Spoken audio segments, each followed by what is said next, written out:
What if I told you that you could walk into any room and instantly become the person everyone wants to talk to? What if I told you that the ability to make people like you, trust you, and feel drawn to you is not a talent you are born with, but a skill you can learn and master? Most people think charisma and likability are mysterious qualities that some people have and others do not.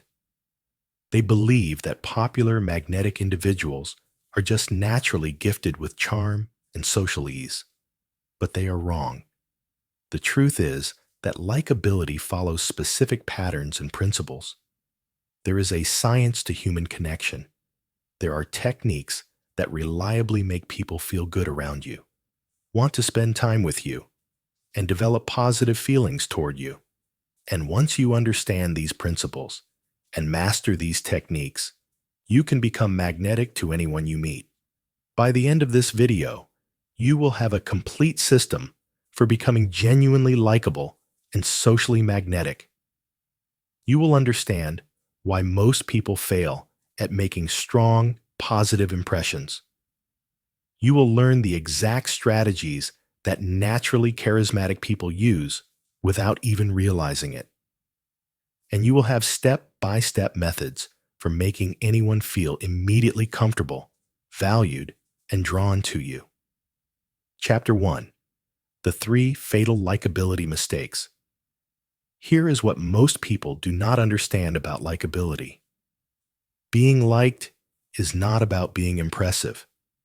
It is not about being the smartest person in the room, the funniest, or the most accomplished. In fact, trying too hard to impress people is one of the fastest ways to make them dislike you. There are 3 fatal mistakes that destroy your likability before you even realize you are making them. These mistakes are so common and so deeply ingrained in how most people approach social interaction that they seem completely normal. But they are sabotaging every relationship you try to build.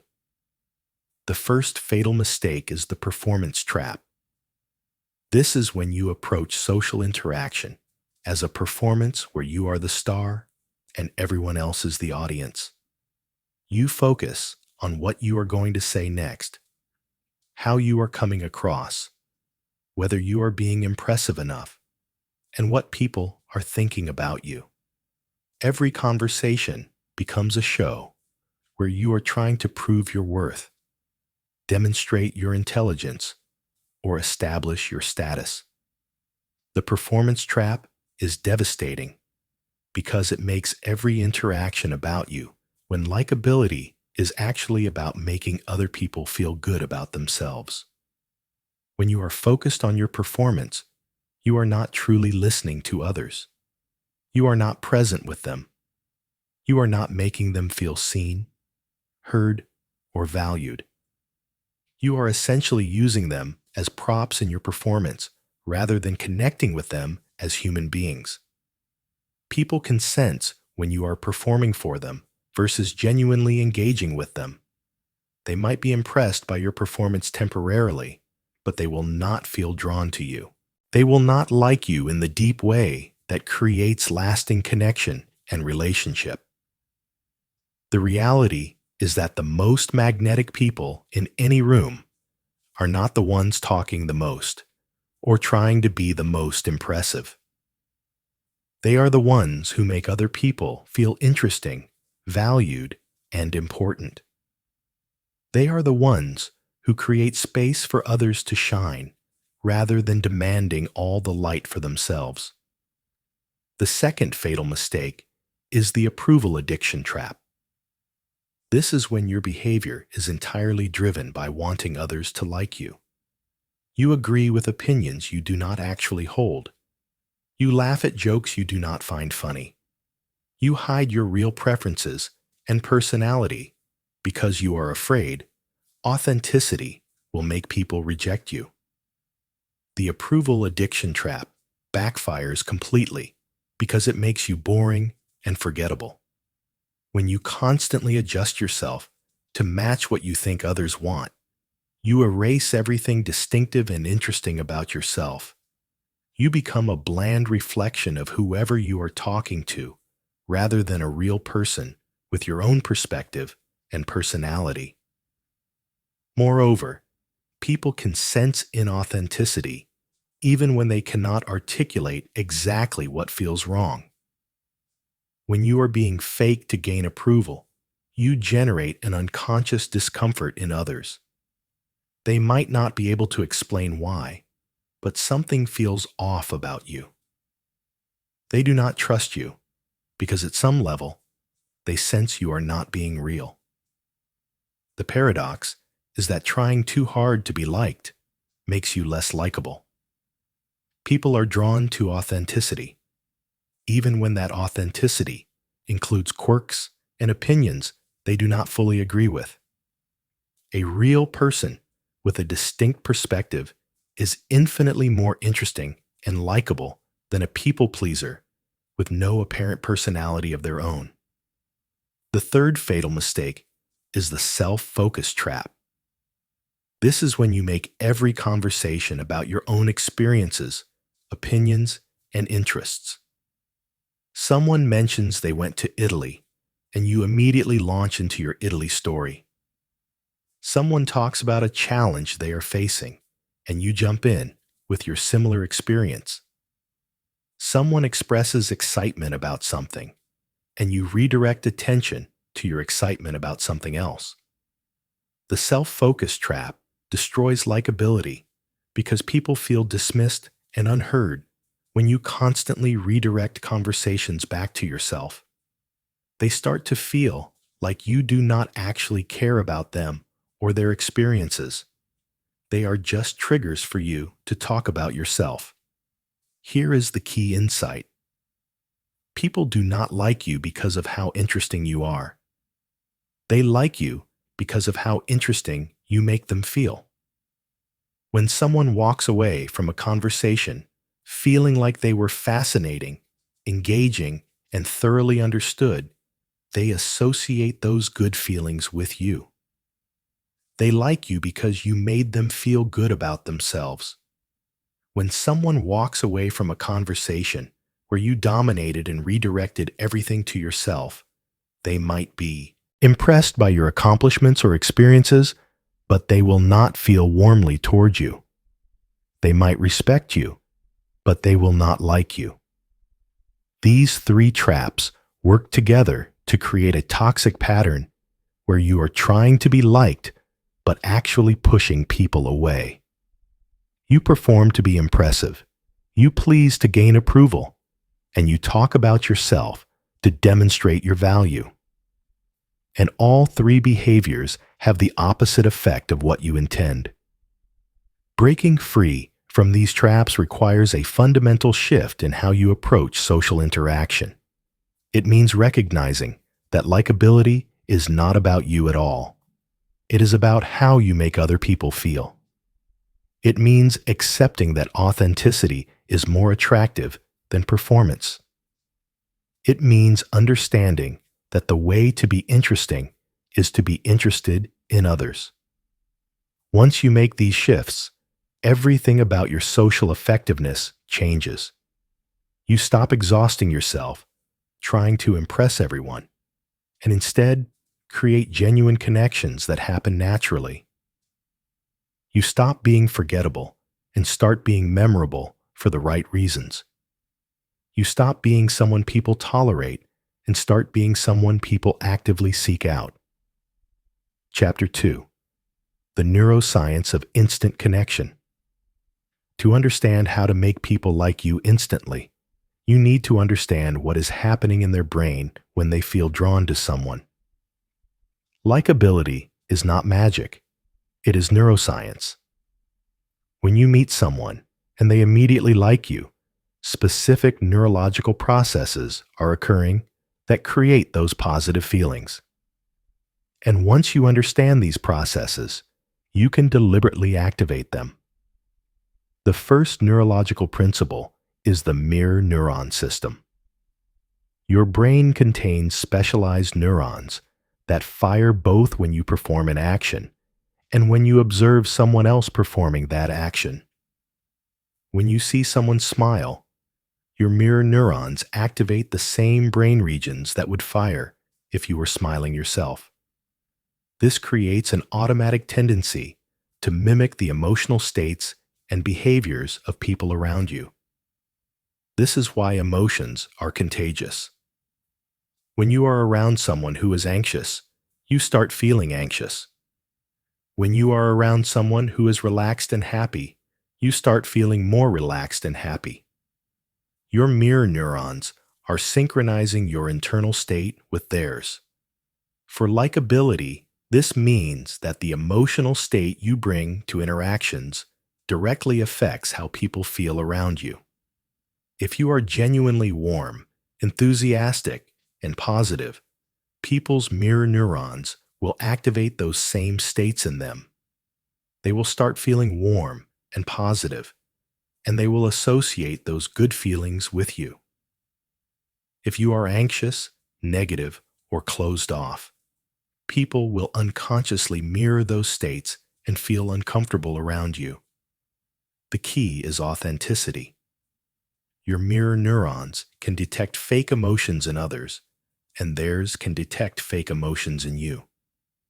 You cannot simply paste on a fake smile and expect people to feel warmth.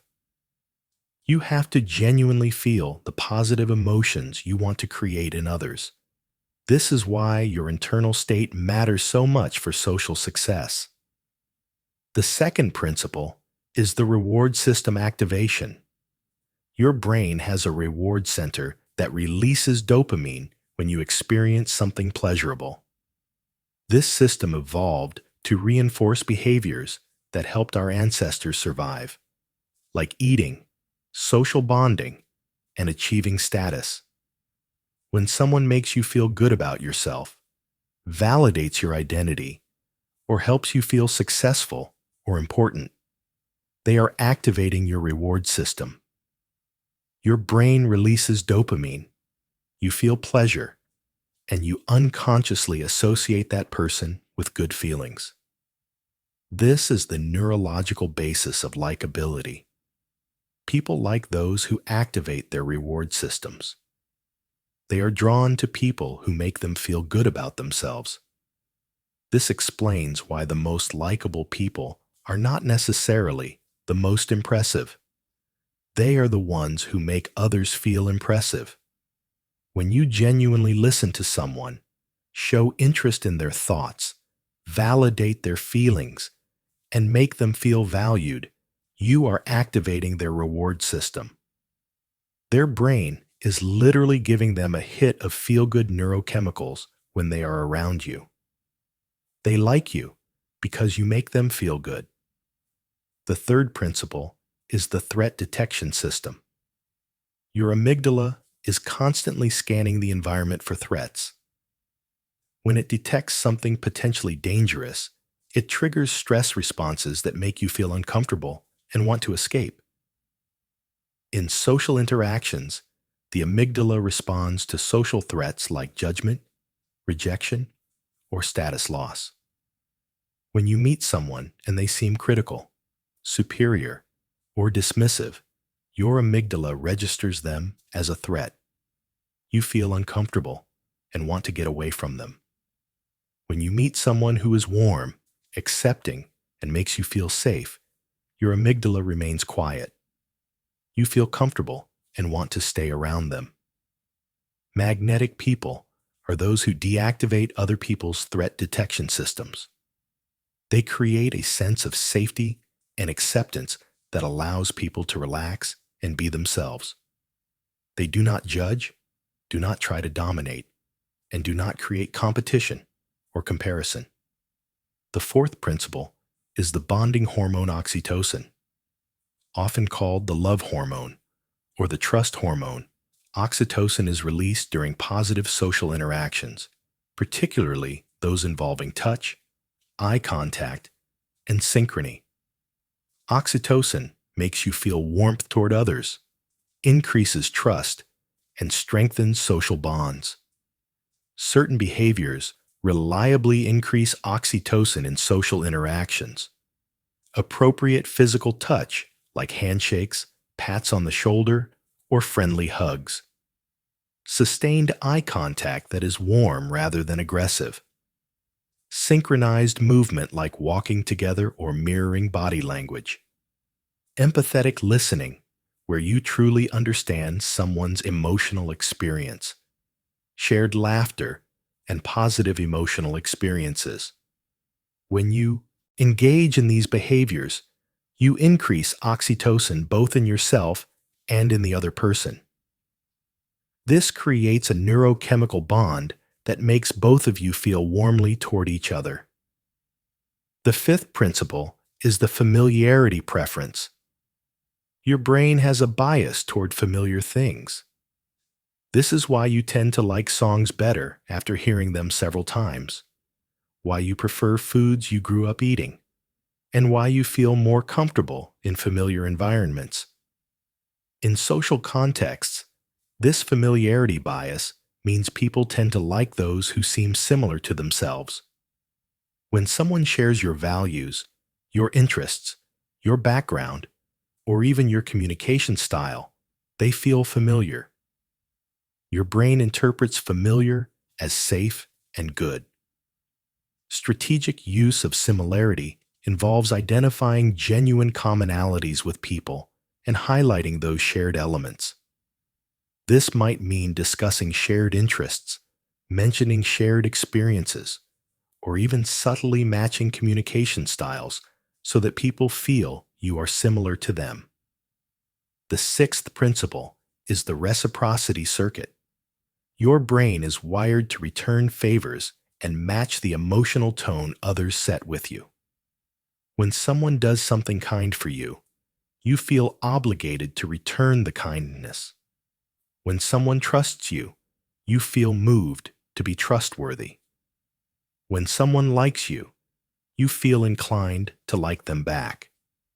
This reciprocity circuit is powerful for building likability because it means that showing genuine liking for others often triggers them to like you back.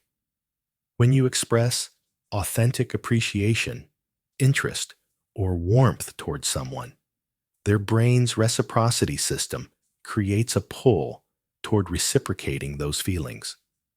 Understanding these neurological principles reveals that likability is not about tricking people or manipulating their brains.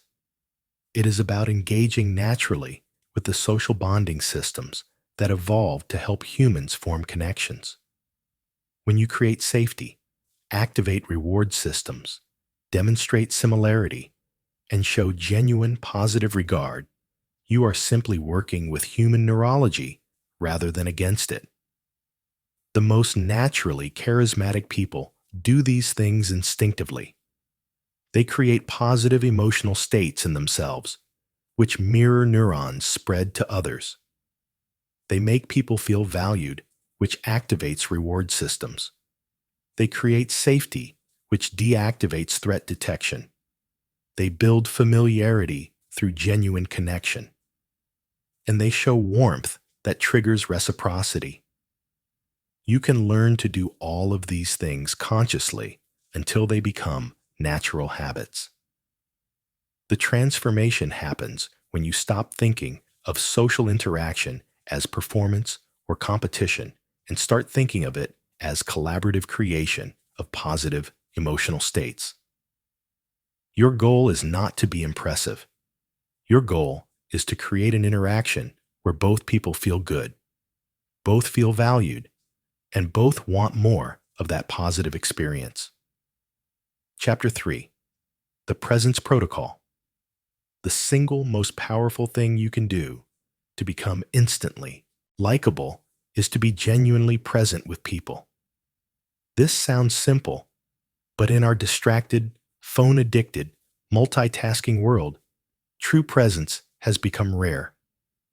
And because it is rare, it has become extraordinarily powerful. When you give someone your complete, undivided, genuine attention, you give them one of the most valuable gifts possible. You make them feel like they matter. like they are worth your time and focus, like they are interesting and important. This feeling is intoxicating, and people will be drawn to you because of how you make them feel. Most people are not truly present in their interactions. They are thinking about what they will say next while the other person is talking. They are glancing at their phone or scanning the room for someone more important.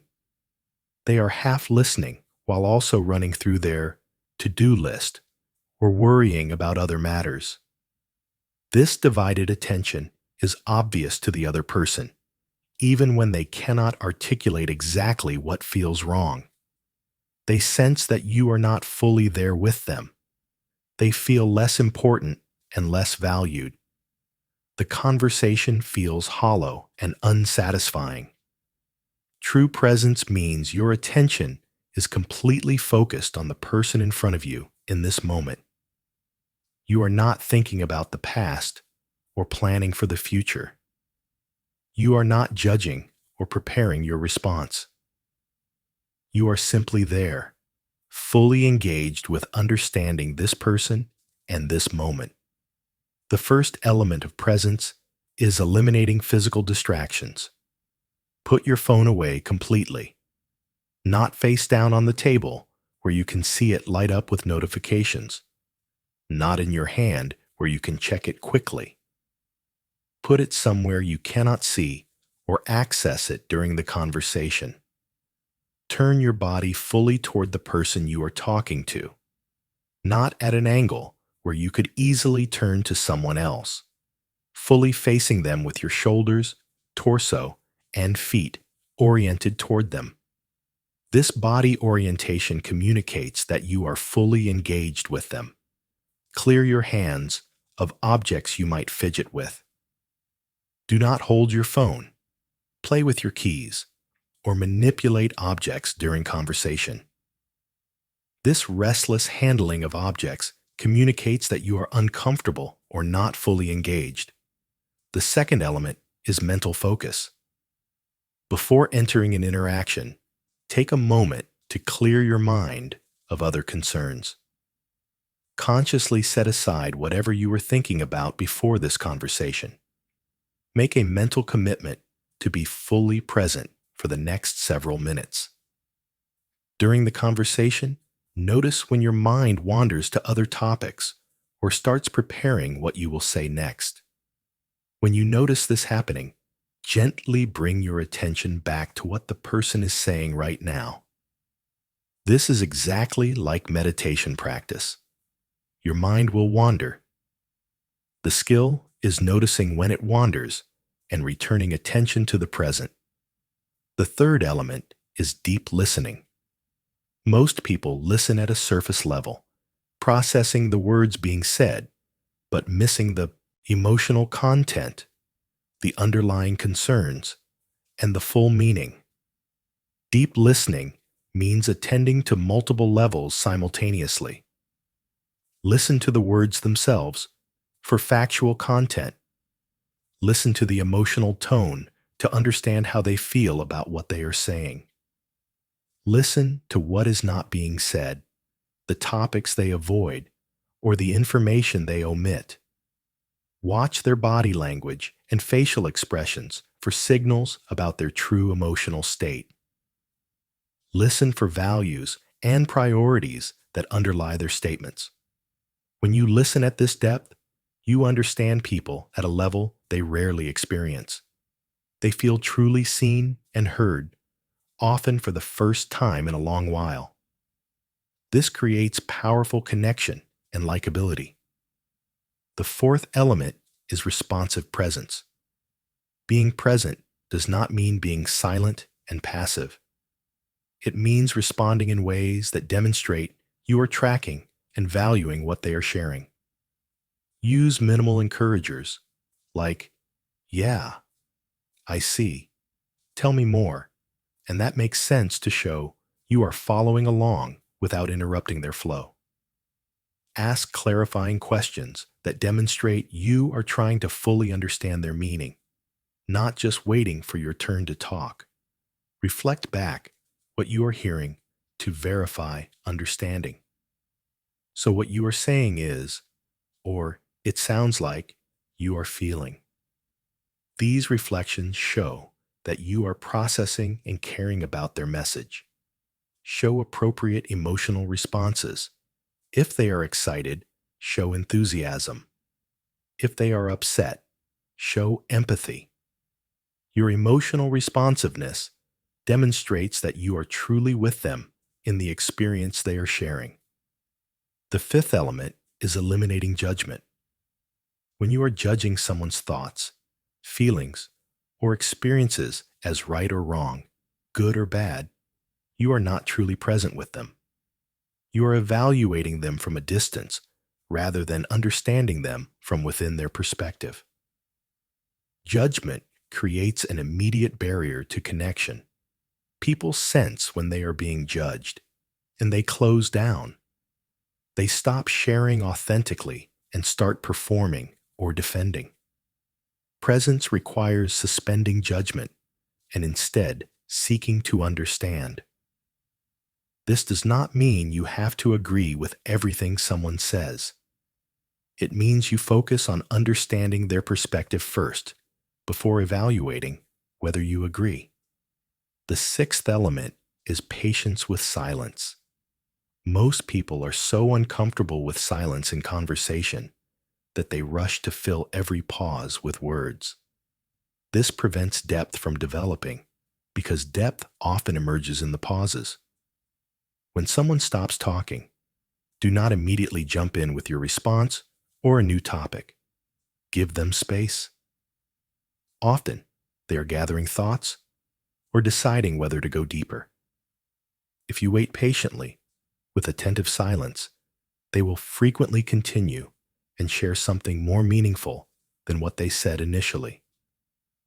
Silence also gives you time to formulate thoughtful responses rather than reactive ones. When you pause before responding, your replies tend to be more considered and appropriate. The challenge of practicing presence is that it requires energy and intention. You cannot be fully present with everyone all the time. You have to choose when to deploy this level of attention. Save your deepest presence for interactions that matter. Conversations where you are trying to build a relationship, where someone needs support, or where meaningful connection is possible. For brief transactional interactions, a lighter level of attention is appropriate and sustainable. But in any interaction where likability matters, presence is your most powerful tool. When you make someone feel like they are the only person in the world for the duration of your conversation, they will remember how you made them feel. They will seek out more interactions with you because the experience of being truly seen and heard is rare and valuable. Chapter 4. The Validation Mastery System. After presence, the second most powerful likability tool is validation. Validation means communicating to someone that their thoughts, feelings, and experiences make sense and are legitimate. It does not mean you necessarily agree with them. It means you understand why they think and feel as they do, given their perspective and experiences. Most people desperately want validation, but rarely receive it. Instead, they encounter dismissal, minimization, argument, and advice giving when what they actually need is simple acknowledgement that their experience is real and understandable. When you become skilled at providing genuine validation, you become powerfully attractive because you offer something people crave but seldom find. You make them feel understood, which is one of the deepest human needs. The first level of validation is emotional acknowledgement. This means naming and accepting the emotions someone is experiencing without judgment or attempts to change those emotions. If someone expresses frustration, you acknowledge it. That sounds really frustrating. If they express excitement, you acknowledge it. You seem really excited about this. If they express hurt, you acknowledge it. I can see that really hurt you. This simple acknowledgement is powerful because most people either ignore emotions completely and focus only on facts and situations, or they try to fix or change emotions. You should not feel that way. It is not worth being upset about. Look on the bright side. These responses, while often well-intentioned, are invalidating. They communicate that the person's emotional response is wrong or inappropriate. Emotional acknowledgement says the opposite. Your feeling is real and legitimate. I see it and accept it. The second level of validation is perspective taking. This means explicitly articulating that you understand why someone feels or thinks as they do given their situation and perspective. I can see why you would feel that way, given what you experienced. That makes total sense considering what is important to you. I would probably feel the same way if I were in your position. These statements show that you have taken the time to see the situation through their eyes. You have stepped into their perspective rather than remaining in your own. This creates connection because people feel less alone when someone else can see their perspective. The third level is validating without agreeing. This is crucial because many people think they have to agree with someone to validate them. This is not true. You can understand and accept someone's perspective while holding a different one yourself. I can understand why you see it that way. I see things a bit differently, but your perspective makes sense.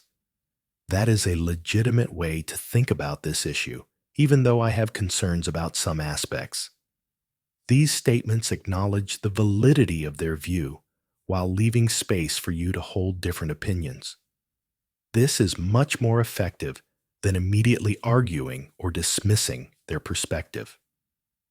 The fourth level is validating past experiences. When someone shares something difficult from their past, validation means acknowledging the impact of that experience without minimizing it. That must have been incredibly difficult. I can see how that experience shaped how you think about this now. It makes complete sense that you would be sensitive to this, given what you went through.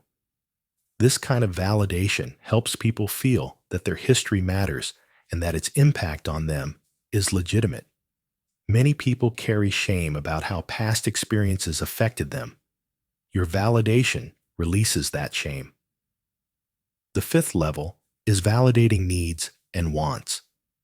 When someone expresses a need or desire, validation means acknowledging that the need is legitimate, even if it cannot be met in the way they want. It is completely reasonable that you would want more support.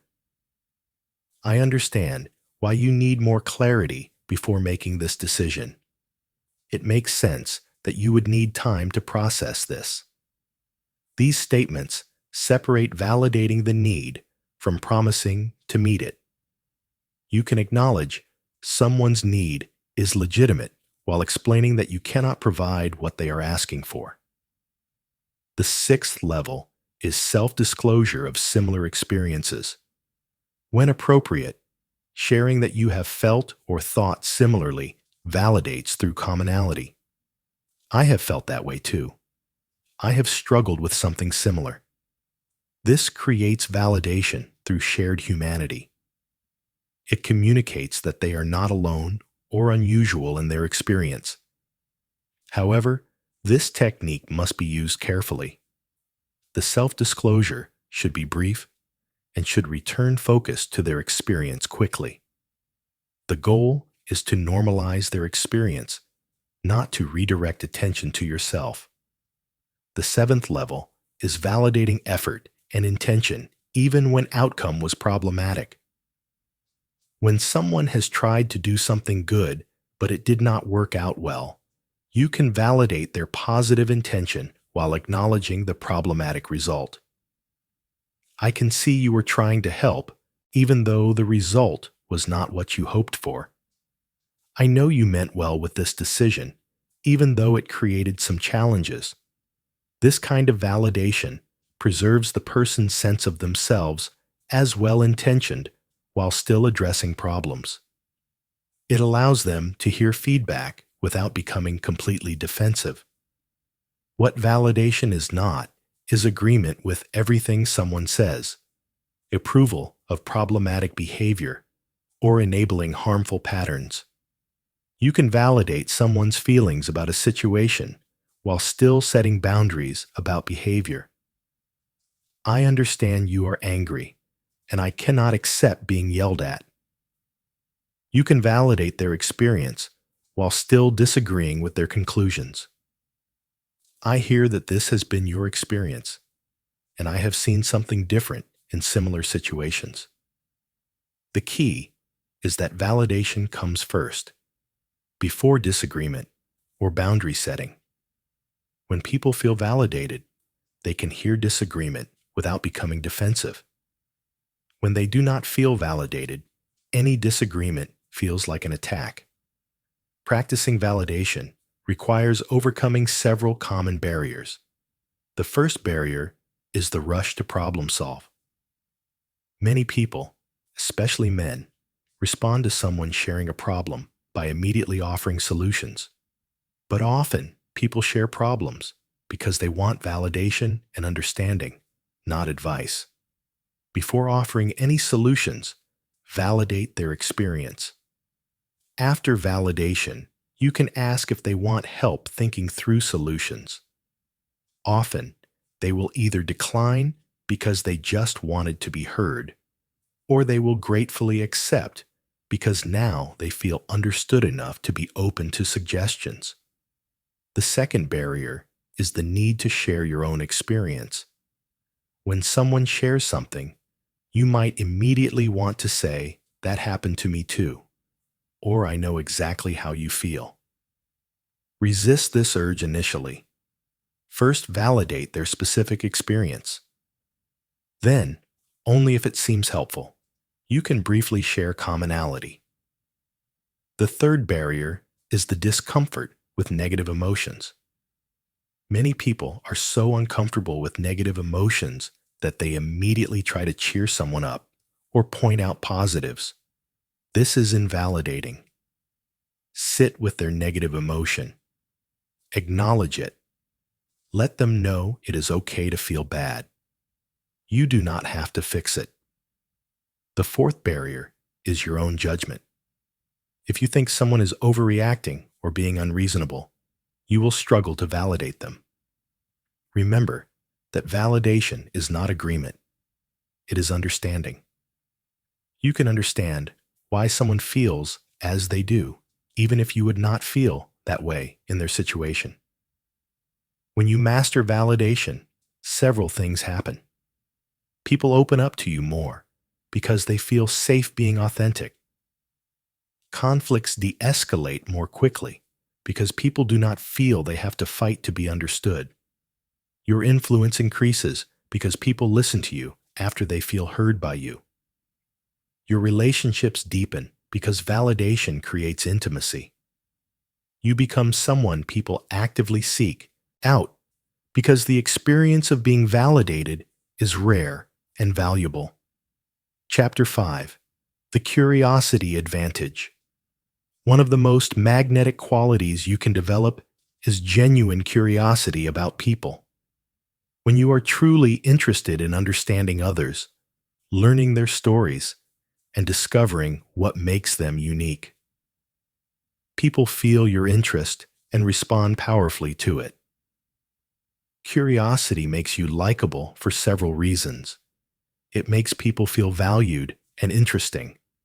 It takes pressure off you to perform or be impressive. It creates conversations that people enjoy rather than endure. And it helps you find genuine points of connection rather than forcing artificial commonality. Most people are not curious about others. They are either self-focused, sharing their own experiences and opinions, or they are performatively interested, asking questions, but not really caring about the answers. They ask, "How are you?" but do not wait for a real answer. They ask what you do, but zone out during your explanation. True curiosity is different.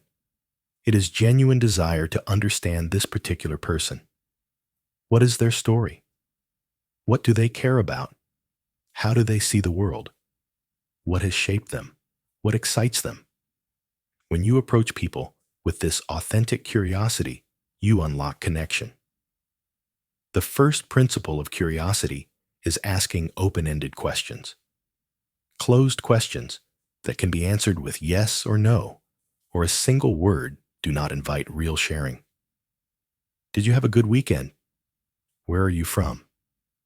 Do you like your job? These questions might get factual answers, but they do not create connection. Open questions invite elaboration and story. What was the best part of your weekend? What brought you to this city? What are you most enjoying about your work lately? These questions require more than one-word answers and invite the person to share what is meaningful to them. The second principle is following their energy. When you ask questions, notice which topics light someone up. Their energy, enthusiasm, and animation increase. Their pace of speech might quicken. Their gestures become more expansive. They lean forward. These signals tell you this topic matters to them. Follow that energy. Ask follow-up questions about the topics they care about rather than rigidly following your own agenda of topics you want to cover. Let the conversation flow toward what engages them. The third principle is asking why and how questions. Surface questions gather facts. Where did you go to school? What do you do for work? Who are your friends? Deeper questions explore meaning, motivation, and experience. Why did you choose that path? How did that experience change you? What draws you to that kind of work? These questions invite people to reflect and share at a more meaningful level. They show that you care about them as a complex person, not just about surface facts. The fourth principle is the callback technique. This means referencing things someone told you earlier in the conversation, or even in previous conversations. This shows you were truly listening and that you remember what matters to them. Earlier, you mentioned you love hiking. Have you been on any great trails lately? You told me last time you were working on a big project. How did that turn out? These callbacks demonstrate that they are not just forgotten the moment your conversation ends. You carry them with you and continue to care about their life. The fifth principle is asking about emotions and experiences, not just facts. How did that feel? What was that experience like for you? What emotions came up during that situation? Most people discuss events and facts without exploring the emotional dimension. When you ask about feelings and experiences, you show interest in their inner world, not just external events. This creates intimacy and connection. The sixth principle is the power of tell me more. These 3 words are perhaps the most powerful curiosity tool available. Whenever someone shares something, you can respond with, "Tell me more about that." This simple invitation almost always generates deeper sharing. It shows you are not satisfied with surface information. You genuinely want to understand more fully. The seventh principle is asking about values and meaning. What is important to you about that? What does that mean to you? What do you value most in your work, your relationships, your life? These questions get to what truly matters to someone. They reveal core values and priorities. And when people share their values with you, They feel known at a deep level. The eighth principle is permission-based curiosity. Sometimes you want to ask about something sensitive or personal. Instead of assuming you can ask anything, seek permission first. Can I ask you about that? Would you be comfortable sharing more about that experience? Is this something you are willing to discuss? This shows respect for boundaries while expressing interest. Most people appreciate being asked for permission and will often share more than they would if you just bulldozed ahead with invasive questions. The barriers to genuine curiosity include the belief that you should already know things, and asking questions reveals ignorance. This is false. Asking questions reveals interest and humility. People appreciate being treated as experts on their own lives and experiences. Another barrier is the discomfort with silence and pauses. Curious conversations include pauses while people think about answers to meaningful questions. Do not rush to fill silence. Let them think. A third barrier is the self-focus habit. You have to actively redirect attention outward to be curious. This takes practice if you are used to focusing conversations on yourself. A fourth barrier is judgment. If you are judging people as you learn about them, you cannot be genuinely curious. Curiosity requires suspending judgment and simply seeking to understand. Curiosity is magnetic because it is rare. In a world where everyone wants to talk about themselves, be heard, and be seen, the person who reverses this pattern and makes others the star becomes extraordinarily attractive. People will seek you out not because you are the most interesting person they know, but because you make them feel like the most interesting person in the world. One important caveat is that curiosity must be genuine. Fake curiosity where you ask questions but do not care about answers is worse than no questions at all. People sense when your interest is performative. If you do not genuinely care about people, curiosity techniques will not help you. But if you can cultivate authentic interest in the diversity of human experience, in what makes each person unique, in the infinite variety of ways people live and think, then curiosity becomes natural. You will not have to remember to ask questions. You will ask because you genuinely want to know. The development of genuine curiosity often comes from recognizing that every person you meet knows things you do not know, has had experiences you have not had, and sees the world through a perspective you do not share. This recognition makes everyone potentially interesting if you ask the right questions and listen carefully to their answers. When you combine presence, validation, and curiosity, you create a powerful triad that makes you instantly magnetic to others. You are fully there with them.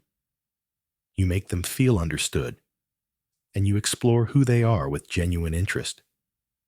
This combination is almost irresistible because it provides what people most deeply want: to be truly seen, heard, and valued. Chapter 6. The Warmth Projection System. Beyond what you say and how you listen, your nonverbal communication broadcasts powerful signals about your warmth and openness to connection. People make instant judgments about whether you are approachable, friendly, and safe to interact with based on signals you send before you even speak. Learning to consciously project warmth through your nonverbal behavior makes you instantly more likable and magnetic. The challenge is that warmth must be genuine to be effective. Faked warmth comes across as creepy or manipulative. But genuine warmth can be cultivated and then expressed more clearly through intentional nonverbal behavior. The foundation of warmth projection is your internal state. You cannot project authentic warmth if you are feeling judgmental, superior, anxious, or hostile internally. Before entering social situations, consciously cultivate positive feelings toward the people you will encounter. Remind yourself that everyone is doing their best. Everyone has struggles you cannot see, and everyone deserves kindness and respect. This internal shift creates the foundation for authentic external warmth. The first warmth signal is your facial expression. A genuine smile is the most universal warmth signal across all cultures. But as discussed earlier, genuine smiles involve both the mouth and the eyes. The corners of your mouth rise, and the outer corners of your eyes crinkle, creating crow's feet. Practice smiling genuinely by thinking of something that makes you happy before entering interactions. This creates a real smile rather than a fake one. Smile when you first see someone, not with a huge grin that might seem excessive, but with a warm expression that communicates you are happy to see them. Smile periodically during conversations, especially when they share something positive or when you want to encourage them to continue. Be careful not to smile during serious or sad topics, as this seems inappropriate and insincere. The second signal is eye contact. Appropriate eye contact communicates interest and connection. Too little eye contact makes you seem disinterested or untrustworthy. Too much eye contact can feel aggressive or intense. The right amount varies by culture, but generally, you want to maintain eye contact about 60 to 70% of the time during conversation, looking away occasionally to think or to avoid intensity. When someone is speaking, maintain more eye contact to show you are listening. When you are speaking, it is natural to look away periodically as you gather thoughts. The quality of eye contact matters as much as quantity. Warm eye contact is soft and relaxed, not hard or staring.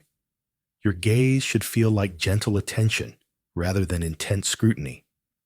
The third signal is your body orientation. Face the person directly with your shoulders and torso oriented toward them. Do not angle your body away as if you are ready to leave or as if you are attending to multiple things simultaneously. Lean slightly forward to show engagement. Leaning back creates distance. Leaning too far forward invades space. A slight forward lean from a comfortable upright position shows interest without intrusiveness. Keep your arms uncrossed and your body language open. Crossed arms create a barrier. Open arms and visible palms signal that you are open and have nothing to hide. The fourth signal is your touch behavior. Appropriate touch increases warmth and connection by releasing oxytocin. Inappropriate touch creates discomfort and destroys likability. The key is calibrating touch to the relationship and cultural context. In Western business contexts, a firm handshake, brief touch on the shoulder or upper arm, or a pat on the back are generally appropriate. In closer relationships, hugs or longer contact might be appropriate. Always watch for the other person's response to touch.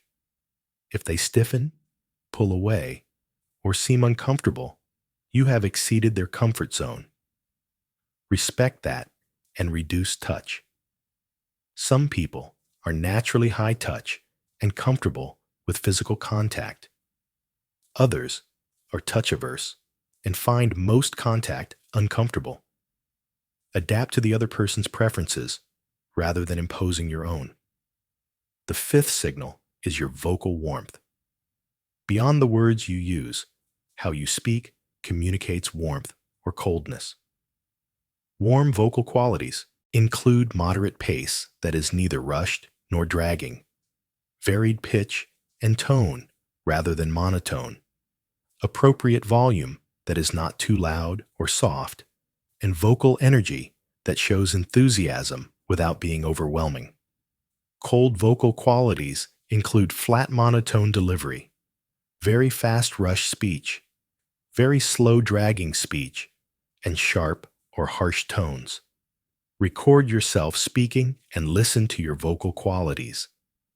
Many people are surprised by how they actually sound versus how they think they sound. Practice bringing more warmth into your voice through varying your pitch, slowing down slightly, and infusing more energy. The sixth signal is your greeting behavior. How you greet people sets the tone for the entire interaction. Warm greetings include making eye contact and smiling as you approach, using the person's name if you know it, offering appropriate touch like a handshake, and expressing genuine pleasure at seeing them. Cold greetings include not looking up from your phone or activity, minimal or no eye contact, no smile, using a generic greeting without personalization, and seeming rushed or distracted. Make your greetings generous. Give people your full attention for those first moments. Make them feel you are genuinely glad to see them, even if the interaction will be brief. The seventh signal is mirroring and matching. People feel warmth and connection with those who are similar to them. Subtle mirroring of the other person's energy level, speaking pace, and body language creates unconscious rapport. If someone speaks quickly with high energy, increase your energy to match. If they speak slowly and calmly, slow down to match their pace. If they lean in, you lean in slightly. If they lean back, you can lean back. This matching should be subtle and natural, not obvious mimicry. The goal is to create harmonious interaction where you are in sync rather than clashing. The eighth signal is your reaction to what people share. When someone shares good news, accomplishment, or excitement, your reaction matters enormously. Enthusiastic celebration of their positive news creates warmth and likability. This is called active constructive responding. You match or exceed their enthusiasm, ask questions about the positive event, express genuine happiness for them, and help them savor the moment. Passive or dismissive responses destroy connection. That is nice, followed by changing the subject, makes people feel you do not care. Pointing out downsides or problems with their good news is even worse. When someone shares struggles or challenges, warm responses include empathy, validation, and supportive listening. Cold responses include immediately jumping to advice without acknowledgement, minimizing their struggle, or seeming impatient with their problems. The ninth signal is your energy level. Warmth includes appropriate energy and enthusiasm. Too low energy makes you seem depressed, disinterested, or tired. People will not feel energized by interacting with you. Too high energy can be overwhelming and exhausting. People will want to escape rather than engage. Calibrate your energy slightly above the other person's level. This creates an uplifting effect without being overwhelming. You bring positive energy to the interaction that makes it enjoyable. The 10th signal is your patience and pace. Warmth includes giving people time to think, speak, and be themselves without rushing them. When you seem impatient, constantly checking the time, or rushing through interactions, people feel they are inconveniencing you. They feel less valued. Demonstrate patience by not interrupting, by giving people time to finish thoughts, by tolerating pauses in conversation, and by not signaling that you need to leave until the interaction naturally concludes. Projecting warmth consistently requires managing your own stress and negativity. When you are stressed, anxious, or in a negative mood, projecting warmth is much harder. Your genuine internal state leaks through your attempted warmth, and people sense the incongruence. This is why managing your own emotional state is crucial for social success. Before important interactions, take time to shift your internal state. Exercise releases stress. Meditation calms anxiety. Gratitude practice shifts you toward positivity. Identifying what genuinely makes you feel warm toward others helps you access that feeling when you need it. Some people find it helpful to recall positive memories with the person they are about to see. Others find it helpful to focus on qualities they genuinely appreciate about people in general. Find what works for you to access authentic warmth. Remember that warmth is not weakness or excessive niceness. You can be warm while still being direct, honest, and boundaried. Warmth is about making people feel safe and valued, not about being a pushover or never disagreeing. The most magnetic people combine warmth with strength. They make you feel good, but they also have substance, boundaries, and authentic perspectives. This combination is far more attractive than warmth alone or strength alone. Chapter 7. The Conversation Architecture System. While presence, validation, curiosity, and warmth create the foundation for likability, you also need practical conversational skills to keep interactions flowing smoothly and enjoyably. Many people struggle socially, not because they lack warmth or curiosity, but because they do not know how to structure conversations effectively. They run out of things to say. They create awkward silences. They miss opportunities to deepen connection. Learning conversation architecture gives you tools to create engaging interactions consistently. The first principle is the funnel technique. Conversations generally should move from broad and shallow topics toward more specific and deeper topics as rapport builds. Starting too deep is jarring and inappropriate. Staying too shallow prevents real connection. The funnel technique means beginning with safe, broad topics like the current situation or context, recent events or experiences, work or daily life activities, interests and hobbies, and then progressively moving deeper into opinions and values, meaningful experiences, emotions and feelings, and personal challenges and vulnerabilities. Each level of depth requires building comfort at the previous level.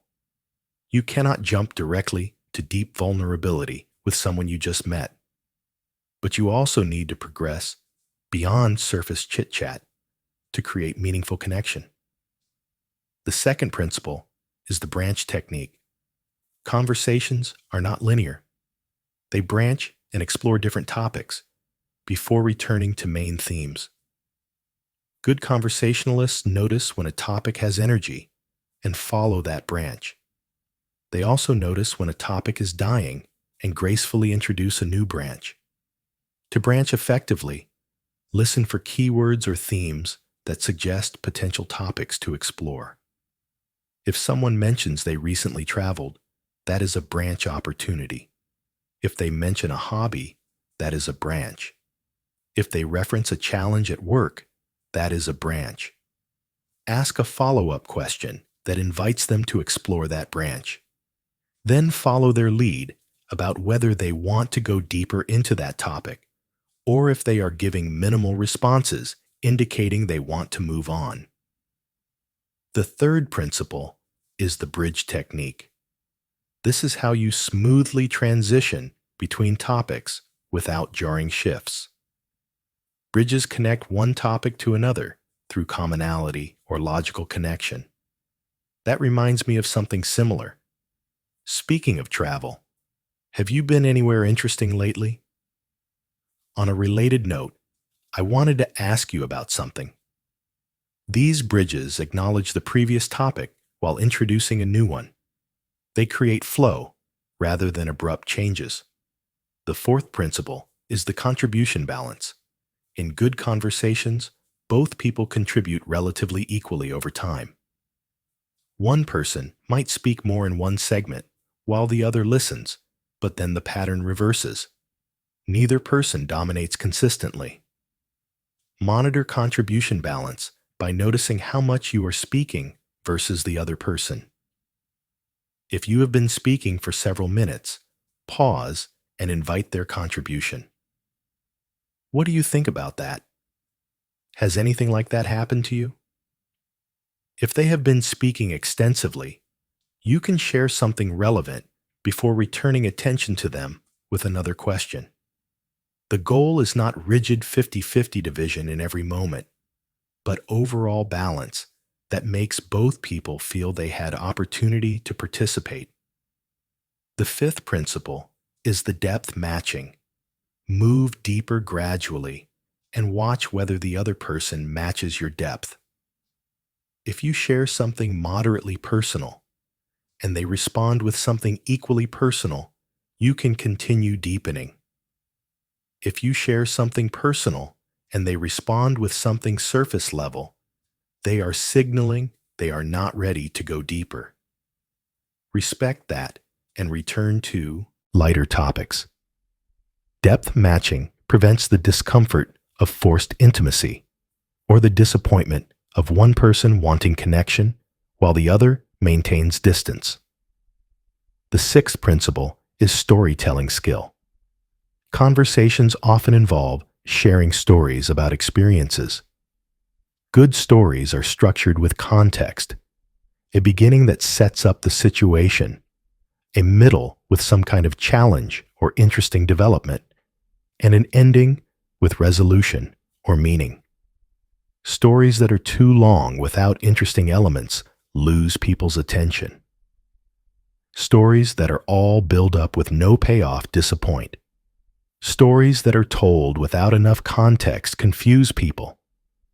Practice telling stories concisely, including the elements that matter while cutting extraneous details. Watch your listener for signs of engagement or disengagement and adjust accordingly.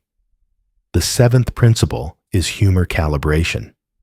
Appropriate humor builds connection. Inappropriate humor destroys it. Humor works best when it is observational about the shared situation, self-deprecating in moderate amounts, playful without being mean, and builds on what the other person has said. Humor fails when it is at someone else's expense, requires inside knowledge the other person lacks, is about controversial topics like politics or religion unless you know you agree, or is excessive to the point that you never have serious conversation. Use humor to create moments of shared joy and lightness, but do not hide behind humor to avoid genuine connection. The eighth principle is the recovery skill. Even skilled conversationalists sometimes say the wrong thing, create awkward moments, or have topics fall flat. The skill is recovering gracefully rather than letting the interaction derail. If you say something that lands wrong, acknowledge it briefly. That did not come out right. Let me try again. If you ask a question that clearly makes someone uncomfortable, give them an out. We do not have to talk about that. I did not mean to pry. If a topic dies and silence becomes awkward, acknowledge it with humor. Well, that topic went nowhere. Let me try a better question. Recovery shows social awareness and reduces the stakes of conversational missteps. People relax around those who do not treat every error as catastrophic. The ninth principle is the exit skill. Ending conversations smoothly without awkwardness or offense is a crucial skill many people lack. They either exit abruptly, which seems rude, or they linger uncomfortably because they do not know how to leave. Good exits include signaling your intention before leaving. I need to get going soon, but before I do, I wanted to ask you about something. Providing a reason for leaving. I have another commitment I need to get to. Expressing appreciation for the conversation. This has been really enjoyable. Thank you for taking the time to talk.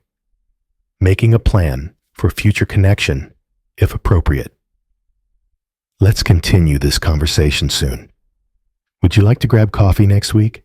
And then executing the exit decisively. Great talking with you. See you soon. Do not apologize excessively for leaving unless you are genuinely leaving inappropriately early. You do not owe everyone unlimited time. A polite, warm exit is perfectly fine. The 10th principle is the follow-through. Conversations do not exist in isolation. Following through on things mentioned in conversation demonstrates that the interaction mattered to you. If someone mentioned they had a job interview, follow up later and ask how it went. If they mentioned trying a new restaurant, ask about their experience. If you said you would send them information or make an introduction, actually do it. Follow through transforms single conversations into ongoing relationships. It shows people they matter beyond the moment of interaction. Conversation architecture might sound mechanical or manipulative when laid out explicitly. But these principles are simply the structure that makes conversations flow naturally. Naturally, charismatic people do these things instinctively. By learning them consciously, you develop the same conversational fluency they display effortlessly. The goal is not to mechanically apply formulas, but to internalize principles that then allow you to improvise effectively within conversations. Like learning music theory to eventually play freely, you learn conversation structure to eventually converse naturally and effectively. Chapter 8. The Status Calibration Principle. One of the most subtle but powerful factors in likability is how you manage status in interactions. Status is the relative social standing or dominance between people in any given interaction. Every conversation has a status dynamic, whether explicit or implicit. Understanding and calibrating status is crucial because status mismatches create discomfort and prevent connection. When you display too high status, acting superior or dominant, you make people feel small and judged. They might respect your competence or power, but they will not like you or feel comfortable around you. When you display too low status, acting excessively deferential or self-deprecating, you make people uncomfortable in a different way. They might pity you or feel awkward, but they will not feel energized by the interaction. The goal for maximum likability is to display equal status regardless of actual hierarchical position. Equal status creates comfort because neither person is dominating or submitting.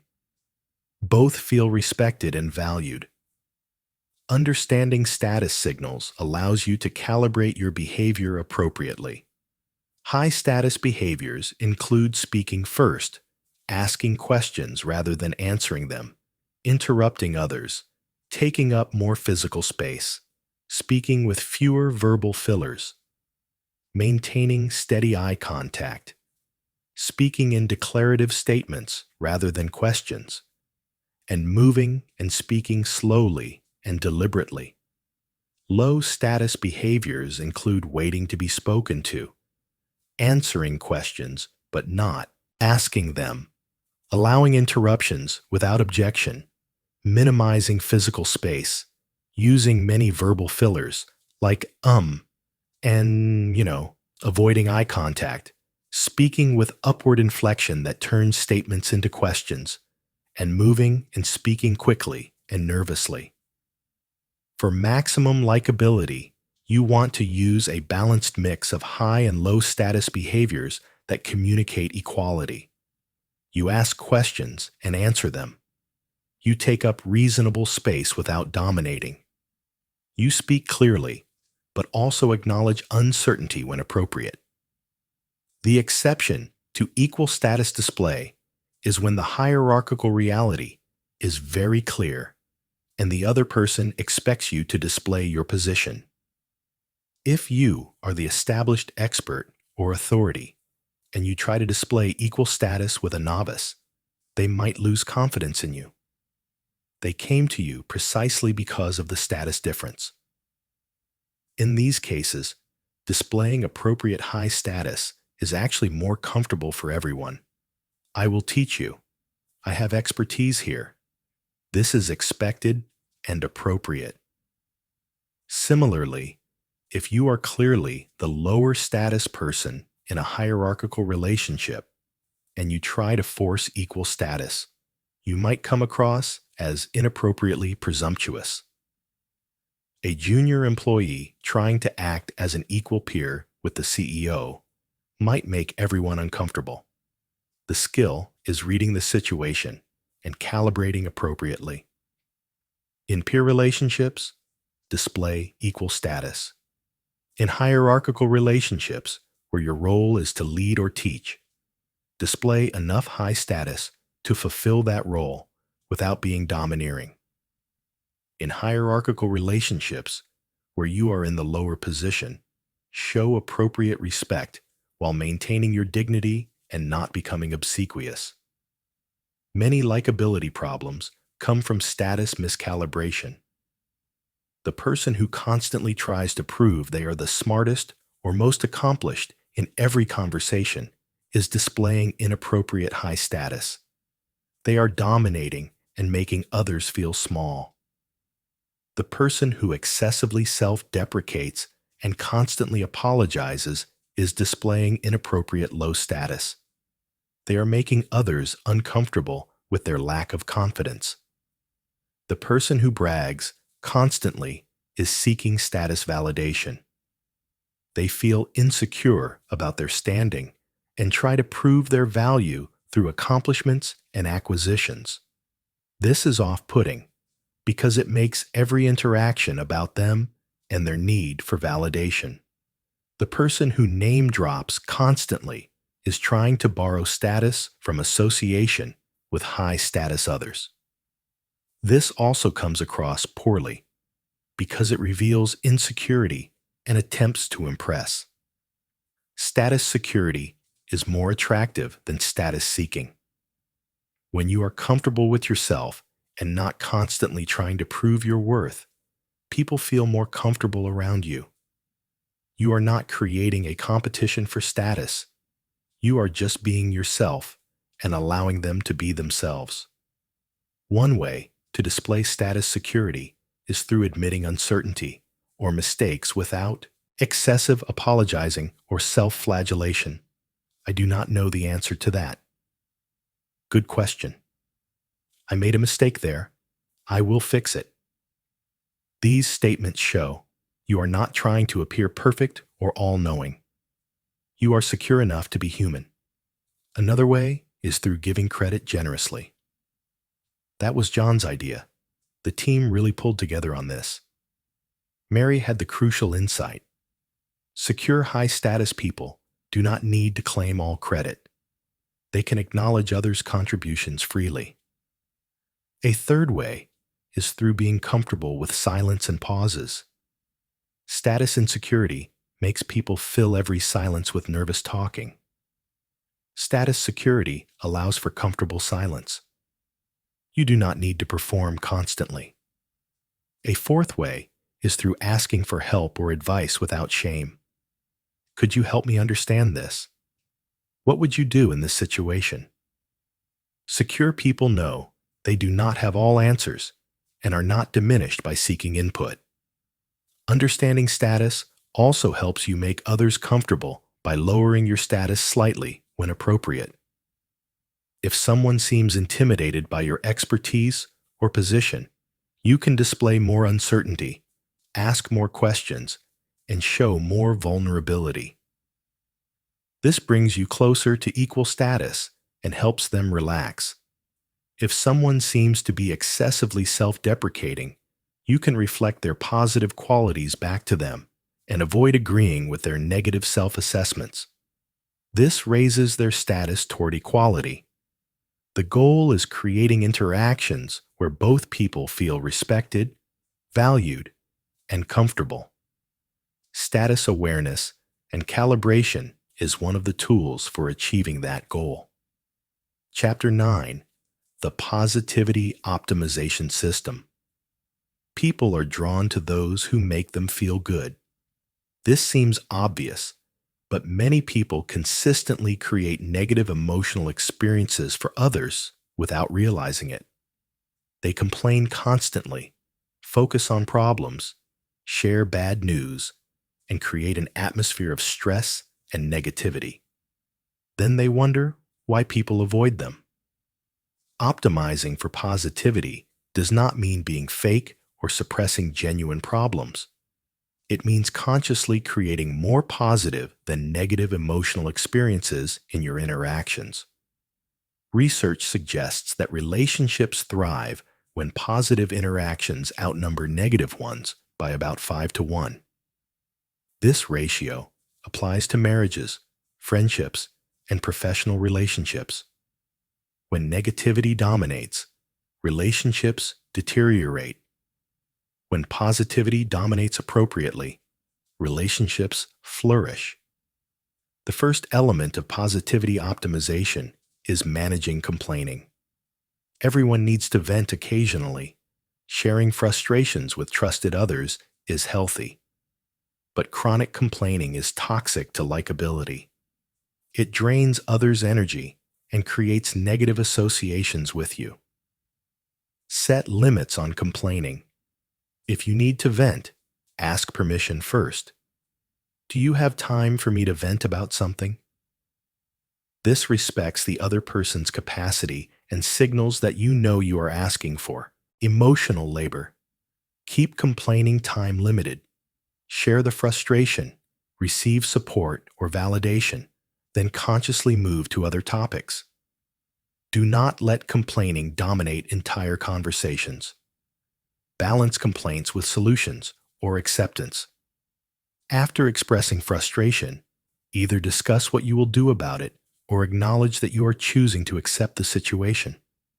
This shows you are not just wallowing in negativity.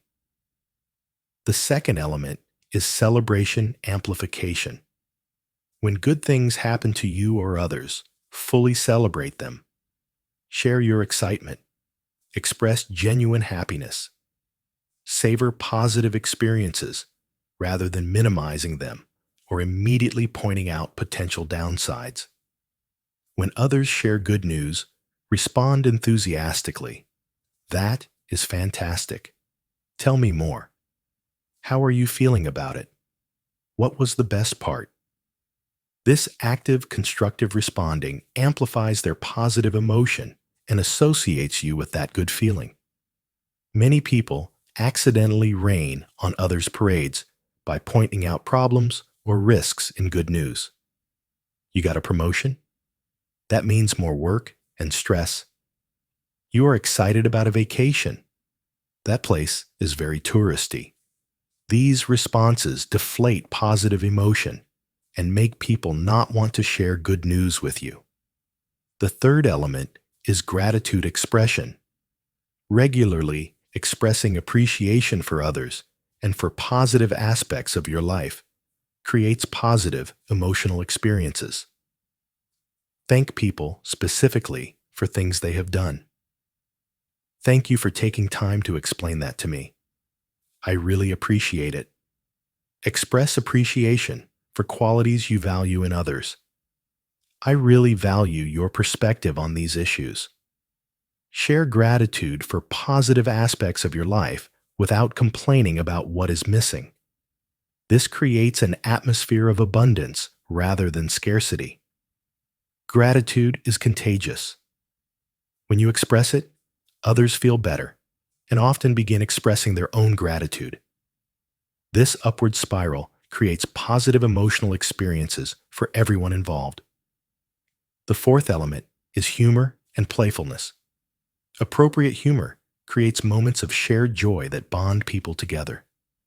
Look for opportunities to lighten mood through funny observations, playful teasing that is warm rather than cutting, or amusing stories. Playfulness creates connection through shared fun.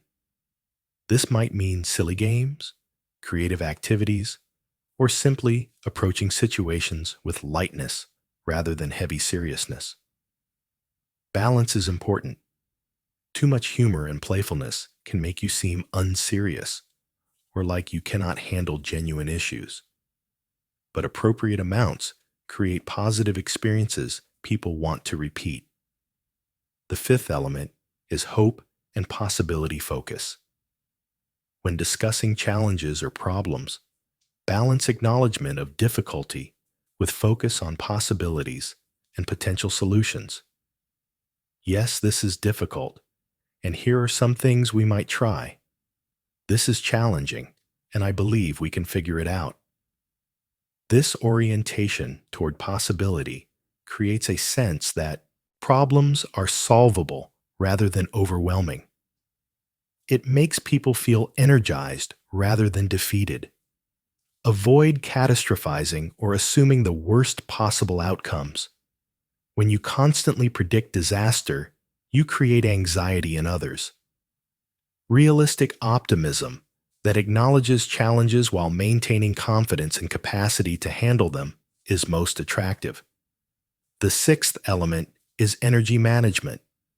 Bring appropriate positive energy to interactions. This does not mean being hyper or artificially upbeat. It means being fully present and engaged, rather than dragging and depleted. Manage your own energy through sleep, exercise, stress management, and self-care so that you have positive energy to bring to interactions. When you are depleted, you radiate exhaustion and drain others. When you are energized, you uplift others. The seventh element is affirmation giving. Look for genuine things to appreciate and compliment in others. Not generic flattery, but specific observation of their strengths, contributions, or positive qualities. You handled that situation really well. Your insights in that meeting were valuable. I appreciate how thoughtful you are about these issues. Specific, genuine affirmations make people feel seen and valued. Generic compliments feel insincere. Avoid compliments that are actually disguised criticisms or that have a but attached. You did well, but you could have done this differently is not a compliment. The eighth element is positive assumption. Give people the benefit of the doubt and assume positive intentions unless proven otherwise. This creates a positive emotional atmosphere because people feel trusted and respected rather than suspected and judged. When something goes wrong, your default assumption is that it was a mistake or misunderstanding rather than malicious intent. This assumption allows you to address problems without creating defensiveness. The ninth element is celebrating others' success without jealousy.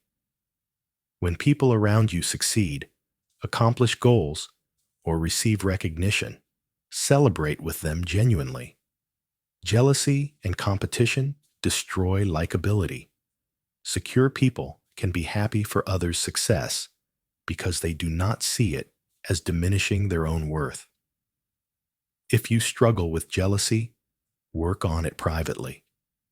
Do not let it leak into your interactions through subtle digs, minimizing of others' accomplishments, or withholding of enthusiasm.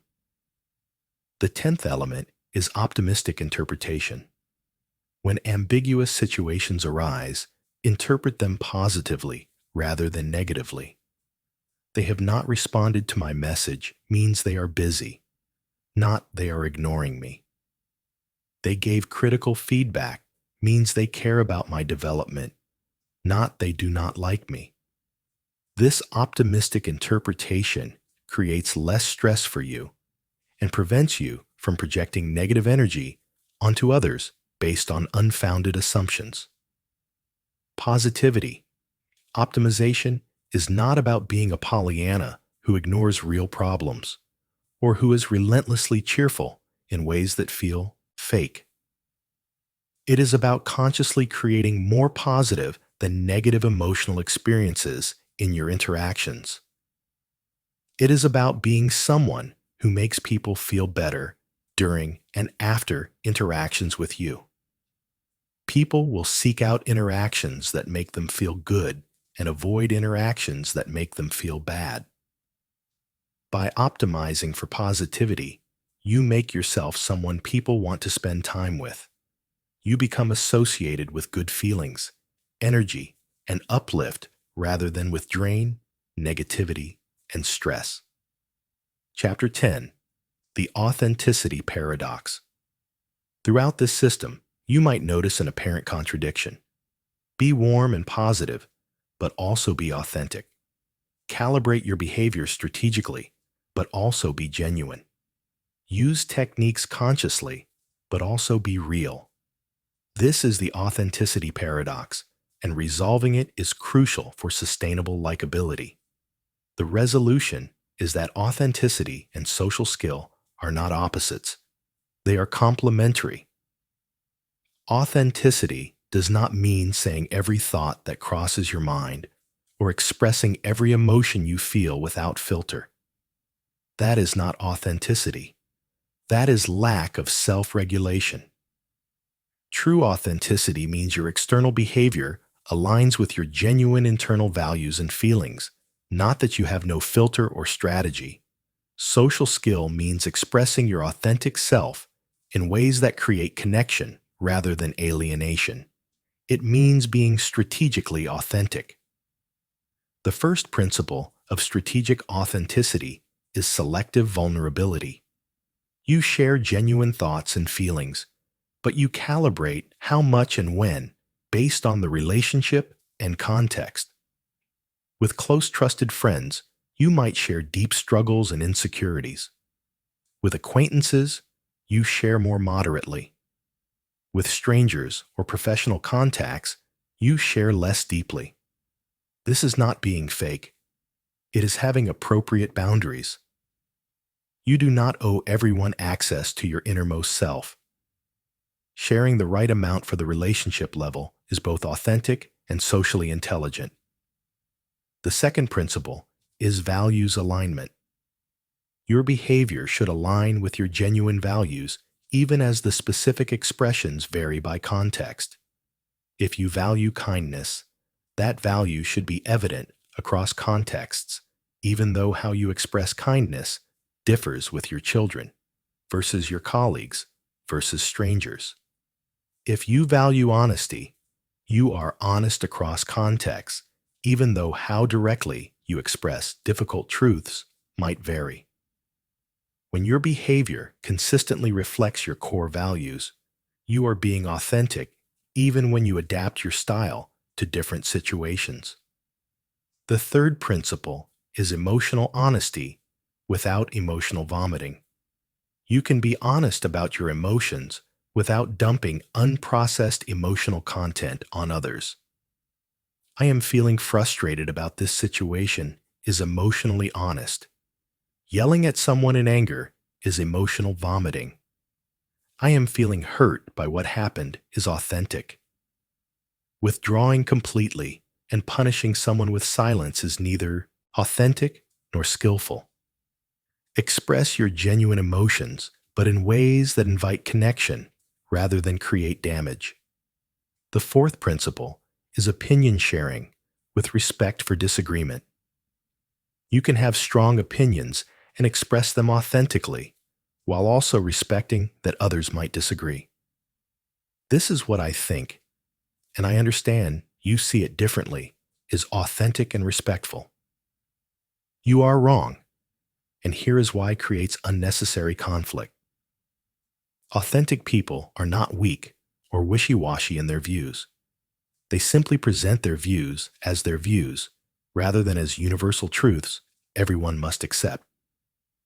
The fifth principle is acknowledging multiple aspects of yourself. You are complex. You contain multitudes.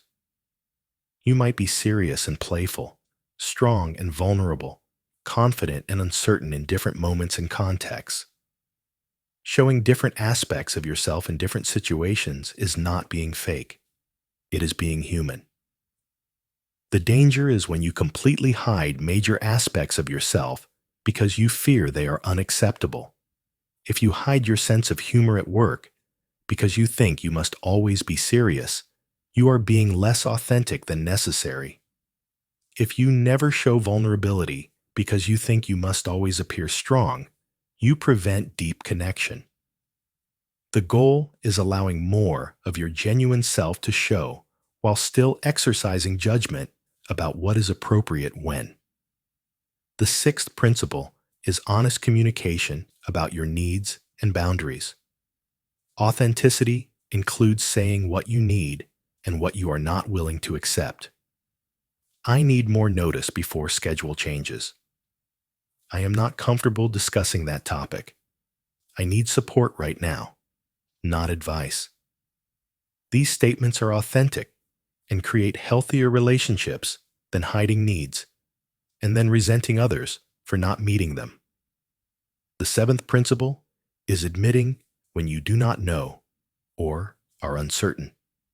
Authentic people do not pretend to know things they do not know, or to be certain when they are actually uncertain. I do not have enough information to form an opinion on that. I am still figuring out what I think. I could be wrong about this. These statements show intellectual honesty and humility that authentic people display. The eighth principle is changing your mind when you learn new information. Authentic people are not rigidly attached to being consistent with past statements. They update their views based on new information and acknowledge when they were wrong previously. I used to think that, and I have changed my mind based on new evidence. I was wrong about that. My understanding has evolved. This shows you value truth more than appearing infallible. The ninth principle is apologizing genuinely when you cause harm. Authentic people take responsibility for their impact on others, even when their intention was not to harm. I am sorry.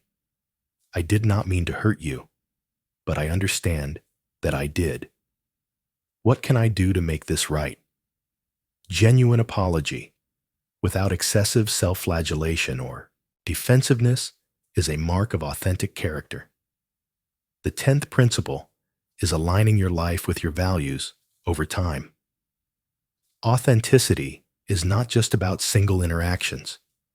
It is about the overall trajectory of your life reflecting what you truly value and believe.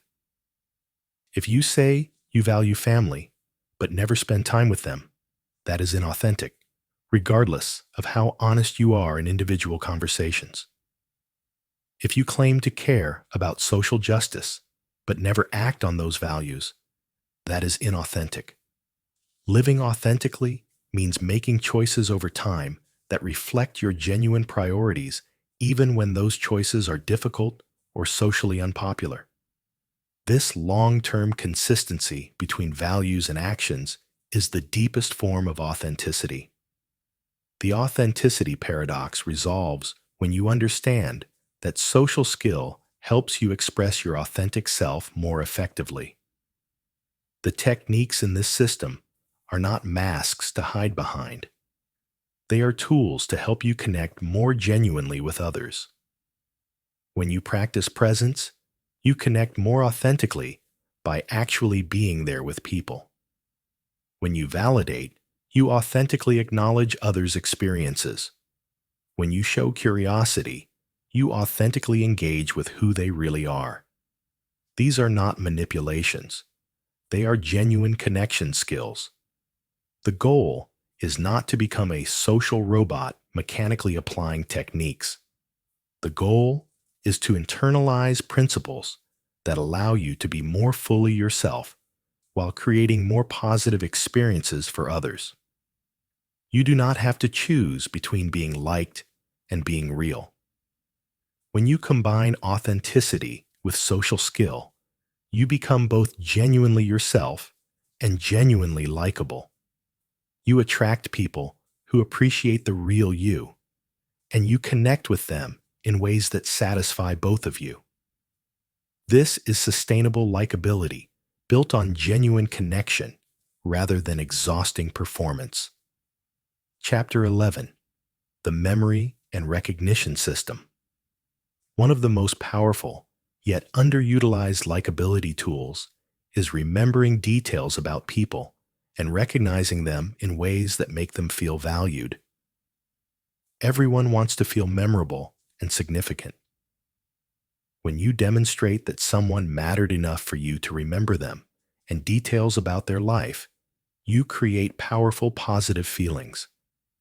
Conversely, forgetting someone you have met before, or forgetting important things they told you, communicates that they are forgettable and insignificant to you. This damages likability even when you have good intentions. The first principle is name mastery. Remembering and using someone's name is the most basic form of recognition, yet many people struggle with it. Names are deeply connected to identity.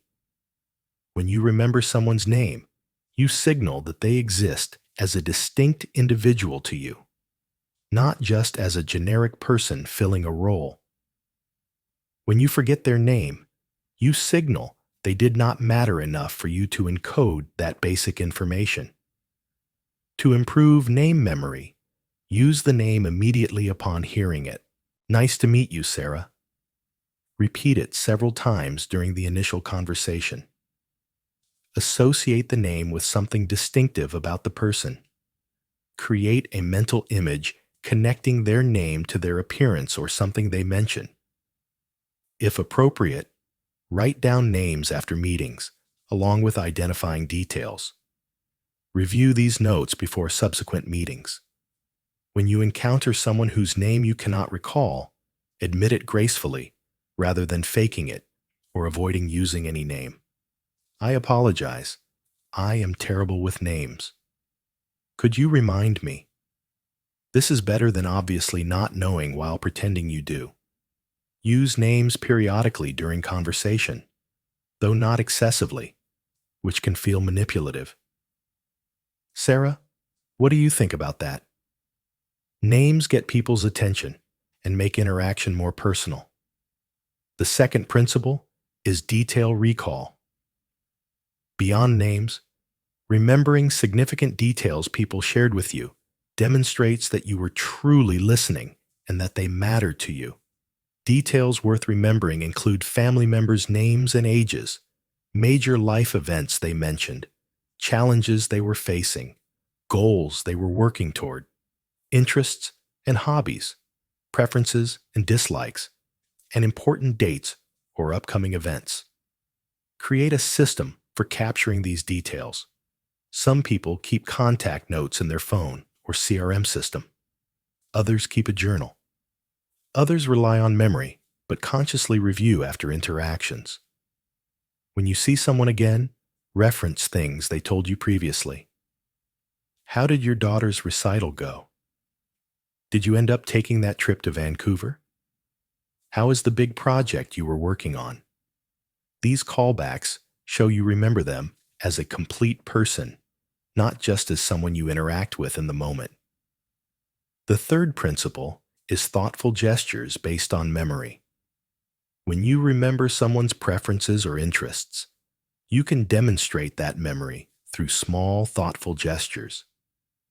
If someone mentioned they love a particular author, you might send them an article about that author. If they mentioned a challenge they were facing, you might send a resource that could help. If they mentioned trying to find a particular item, you might let them know when you encounter it. These gestures do not have to be expensive or elaborate. The thoughtfulness is what matters. You cared enough to remember and to act on that memory. The fourth principle is recognition of growth and change. People are not static. They grow, change, accomplish things, and evolve. Recognizing and acknowledging these changes shows you pay attention to them over time. You seem much more confident about this than when we last discussed it. I can see how much you have grown in this role. It is clear you have put a lot of thought into this since we last talked. This recognition validates their development and shows you see them as a dynamic person, not a frozen snapshot. The fifth principle is remembering preferences in repeated interactions. If you interact with someone regularly, remember their preferences and incorporate them without being asked.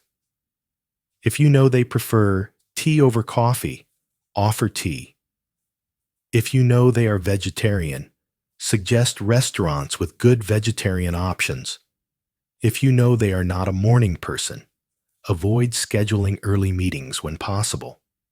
These considerations show ongoing attention to who they are and what matters to them. The sixth principle is celebrating milestones. Remember and acknowledge important dates and milestones. Birthdays, work anniversaries, personal achievements, and significant life events all provide opportunities to show you remember and care. A simple message acknowledging the milestone creates positive feelings. Happy birthday. I hope you have a wonderful day. Congratulations on your 5-year anniversary with the company. Well done on completing your certification. You do not need elaborate celebrations. Simple acknowledgement is often sufficient and meaningful. The seventh principle is following up on previous conversations. When someone mentioned they had something important coming up, follow up afterward to ask how it went. When they mention trying something new, ask about their experience. When they shared a concern or problem, check in to see how things developed. This follow-up shows the conversation did not end when you walked away. You carried them with you and continued to care about what mattered to them. The eighth principle is creating traditions in ongoing relationships.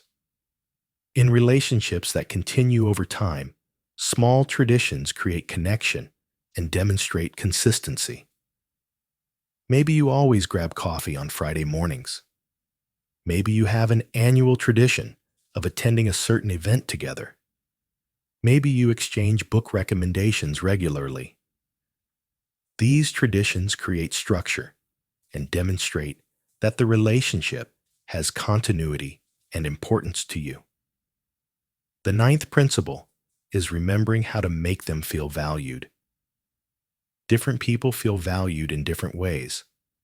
Some people feel valued when you spend quality time with them. Others feel valued through words of affirmation. Others feel valued when you do helpful things for them.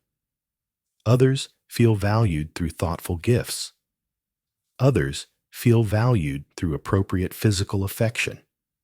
This is often called love languages, and it applies beyond romantic relationships to all connections. Pay attention to what makes each person feel valued and recognized.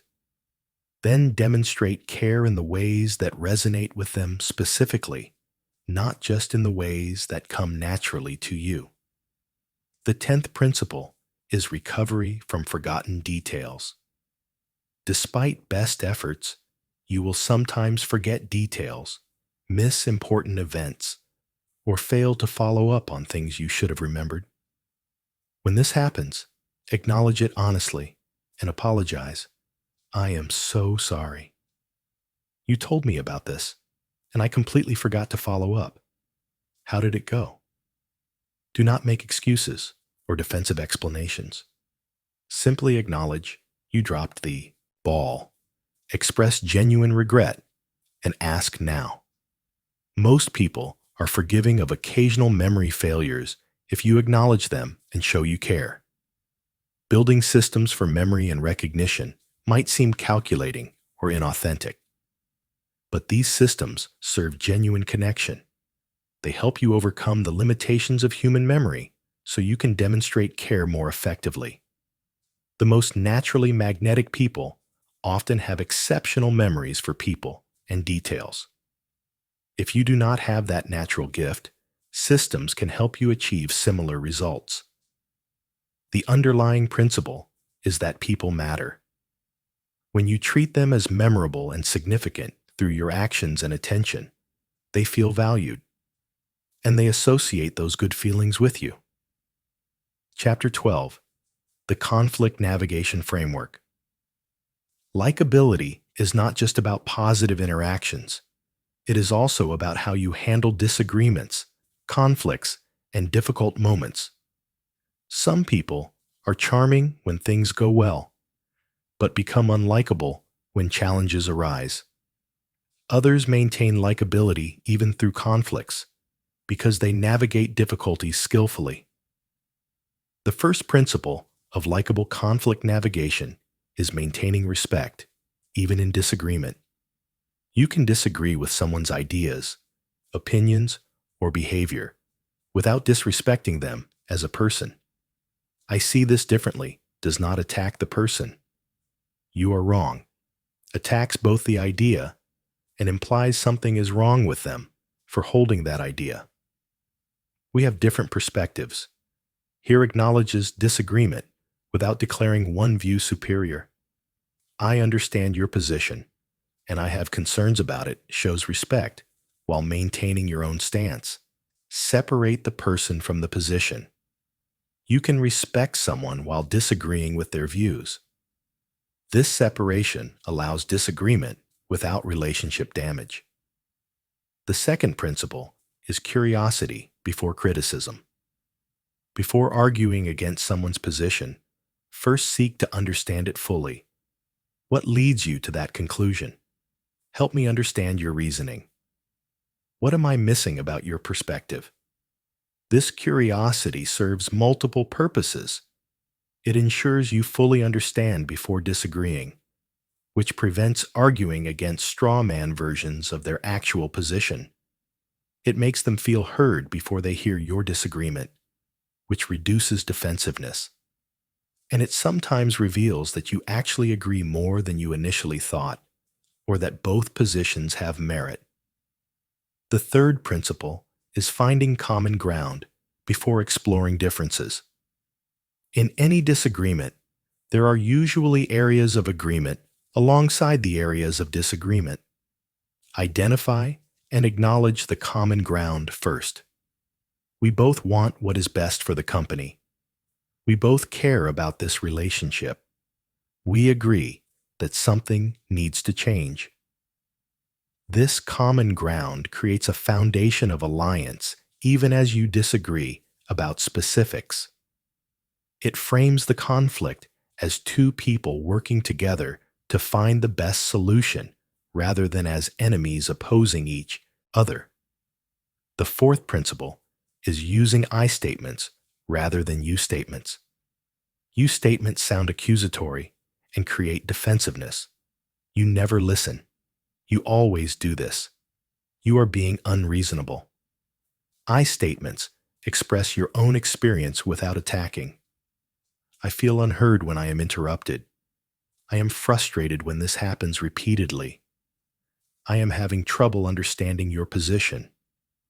This shift in language changes the entire tone of conflict from attack and defense to two people sharing their experiences and working toward understanding. The fifth principle is acknowledging your own contribution to problems. In most conflicts, both parties contribute something to the situation. Taking ownership of your part, even if you believe the other person is more wrong, creates an atmosphere where resolution becomes possible. I realize I did not communicate clearly about my expectations. I contributed to this problem by not raising it sooner. I could have handled that better. This ownership often inspires the other person to acknowledge their part as well. And even if it does not, it prevents the stalemate of both people demanding the other admit fault first. The sixth principle is focusing on the future rather than prosecuting the past. While understanding what went wrong is important, spending excessive time on who did what when keeps you stuck. Shift toward what we do from here forward. How can we prevent this from happening again? What agreements can we make going forward? What would need to change for both of us to feel good about this? Future focus creates possibility and solutions rather than blame and resentment. The seventh principle is managing your own emotional state. Conflict triggers emotional reactions. When you are angry, hurt, or defensive, you cannot navigate conflict skillfully. Your rational thinking goes offline, and your reactions become harmful. Use the pause protocol from earlier chapters. Notice when you are becoming emotionally activated. Take breaks when needed. Return to conflict conversations only when you have regained emotional equilibrium. This is not avoidance. It is managing yourself so you can engage productively rather than destructively. The eighth principle is private criticism, public praise. If you need to address someone's mistakes or shortcomings, do so privately. Public criticism creates shame and resentment even if the criticism is valid. If you want to praise or acknowledge someone, do so publicly when appropriate. Public recognition feels good and shows others you value people. Never embarrass someone in front of others, even if you are angry with them. This destroys likability and damages relationships sometimes beyond repair. The ninth principle is apologizing effectively when you are wrong. Effective apologies include acknowledging specifically what you did wrong, expressing genuine remorse, taking responsibility without excuses, and outlining how you will do better. I am sorry I spoke to you that way. It was disrespectful, and you did not deserve that. I was frustrated, but that does not excuse my behavior. Going forward, I will take a break when I feel myself getting angry rather than saying things I will regret. Ineffective apologies include, I am sorry you felt that way, which does not take responsibility. I am sorry, but followed by justifications which undermines the apology. And I am sorry if I offended you, which suggests maybe you did not really do anything wrong. The 10th principle is knowing when to agree to disagree. Not every conflict can be fully resolved. Sometimes people have genuinely incompatible views or needs. Skilled conflict navigators recognize when they have reached this point and can respectfully acknowledge the disagreement without continuing to fight about it. It seems we see this fundamentally differently, and that is okay. We do not have to agree about this. I respect your perspective, even though I do not share it. This acknowledgement allows relationships to continue despite disagreement. You do not have to change each other's minds to maintain connection. The 11th principle is repair after conflicts. Even skillfully navigated conflicts create some damage to connection. After the conflict resolves, take steps to repair and rebuild. Spend positive time together. Explicitly acknowledge that the relationship matters more than the disagreement. Show appreciation for the other person's willingness to work through the conflict with you. Repair demonstrates that conflict does not threaten the fundamental relationship. This makes people feel safer engaging in necessary conflicts rather than avoiding all disagreement to preserve superficial harmony. People who navigate conflict well are often more likable than people who avoid all conflict. Healthy conflict shows you care enough about the relationship to address problems. It shows respect for the other person by being honest rather than hiding your concerns. And it creates opportunities to deepen relationships by working through challenges together. The key is navigating conflict skillfully rather than destructively. When you can disagree without disrespect, maintain connection through difficulty, and emerge from conflict with relationship intact or even strengthened, you demonstrate emotional maturity that makes you deeply likable. Chapter 13. The Generosity Principle.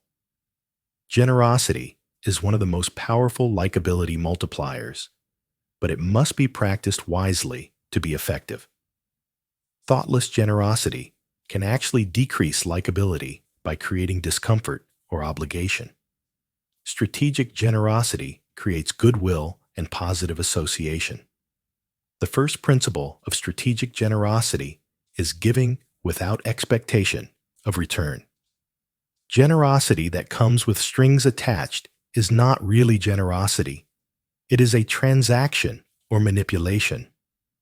True generosity gives freely because you want to help, support, or bring joy to someone.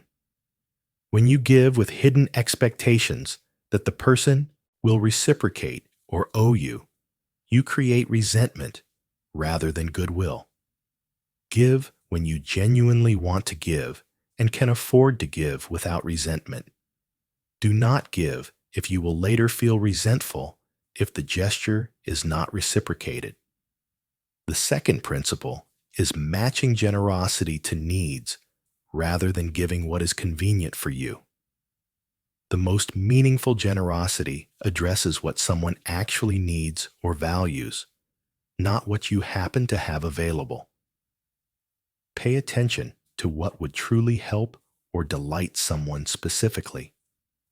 A gift that perfectly matches their interests is more meaningful than an expensive gift that reflects your taste rather than theirs. Help with something they are actually struggling with is more valuable than help with something you assume they need. The third principle is generosity with time and attention. In our busy world, giving someone your time and focused attention is often more valuable than material generosity. Showing up when someone needs support, listening when they need to talk, helping with a project or task. These time gifts communicate that they matter enough for you to invest your scarcest resource. The fourth principle is generous interpretation. Give people the benefit of the doubt. Interpret ambiguous situations positively rather than negatively. Assume good intentions unless proven otherwise. This generosity of spirit makes people feel trusted and valued rather than suspected and judged. When someone makes a mistake, assume it was unintentional rather than malicious. When someone disappoints you, assume they had constraints you do not know about rather than assuming they did not care. This generous interpretation creates goodwill and makes people want to live up to your positive assumptions. The fifth principle is generous praise and recognition. Look for opportunities to genuinely acknowledge and praise others. Recognize their contributions, compliment their strengths, and celebrate their accomplishments. This costs you nothing, but creates significant value for them. Be specific in praise. Generic praise feels insincere.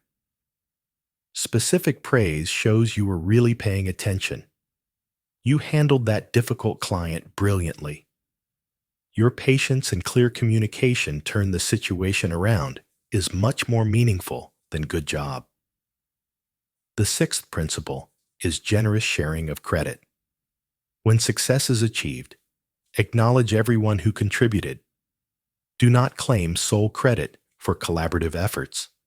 Share credit freely and specifically. This could not have happened without the entire team's efforts. Maria's research was crucial.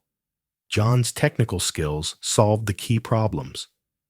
This generosity makes people feel valued and want to work with you again. Contrast this with credit hoarding, where you take credit for others' work. This might advance you short term, but destroys likability and future collaboration. The seventh principle is generous sharing of resources and opportunities.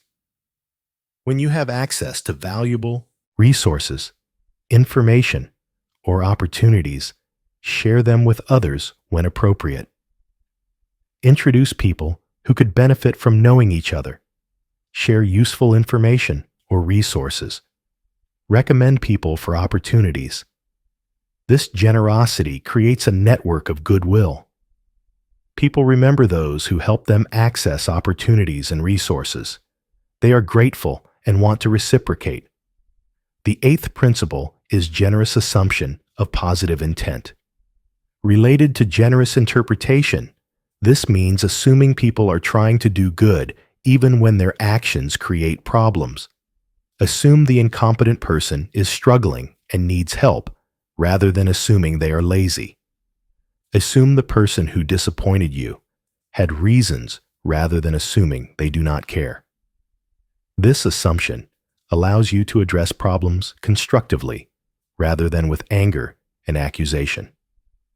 The ninth principle is generous forgiveness. When people make mistakes or wrong you, generosity includes forgiving rather than holding grudges. This does not mean allowing repeated harm or having no boundaries. It means letting go of resentment when someone has acknowledged their error and is making amends. Holding grudges poisons you more than it punishes them. Generous forgiveness frees you from that poison and often allows relationships to heal. The 10th principle is knowing your limits. True generosity requires that you give from surplus, not from depletion. If you give beyond your capacity, you will become resentful and burned out. You cannot be genuinely generous long-term if you are depleting yourself.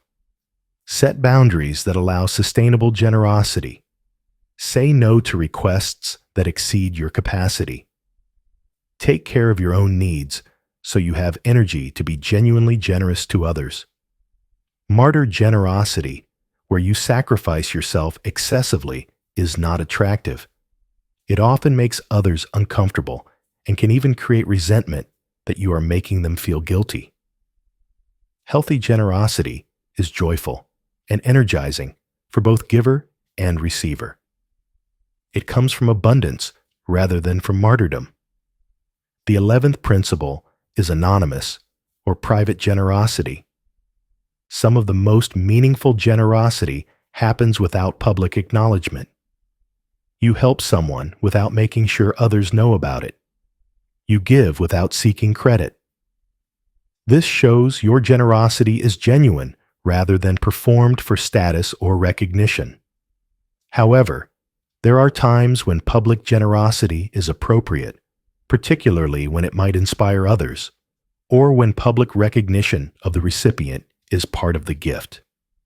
The key is examining your motivations. Are you being generous to help someone or to look generous? When you practice strategic, sustainable generosity, people associate you with positive experiences. You become someone who adds value to others' lives. You create a network of goodwill where people naturally want to support you because you have supported them. This is not transactional. It is the natural result of genuine generosity creating positive relationships. Chapter 14. The Adaptation and Flexibility Mastery. While having your authentic core is important, social magnetism also requires adapting your style to different people and contexts. Rigid social behavior that never adjusts makes you difficult to connect with for people who have different styles than yours. The first principle is style matching. Different people have different communication and interaction preferences. Some prefer direct communication. Others prefer indirect. Some like fast-paced, energetic interaction. Others prefer slow and calm. Some want deep emotional connection. Others prefer staying on practical topics. Skilled social navigators identify the other person's style and adapt toward it without completely losing their own authenticity. If someone speaks quickly and energetically, increase your pace. If they speak slowly and thoughtfully, slow down to match. If they are very direct, you can be more direct without seeming rude. If they are more formal, increase your formality.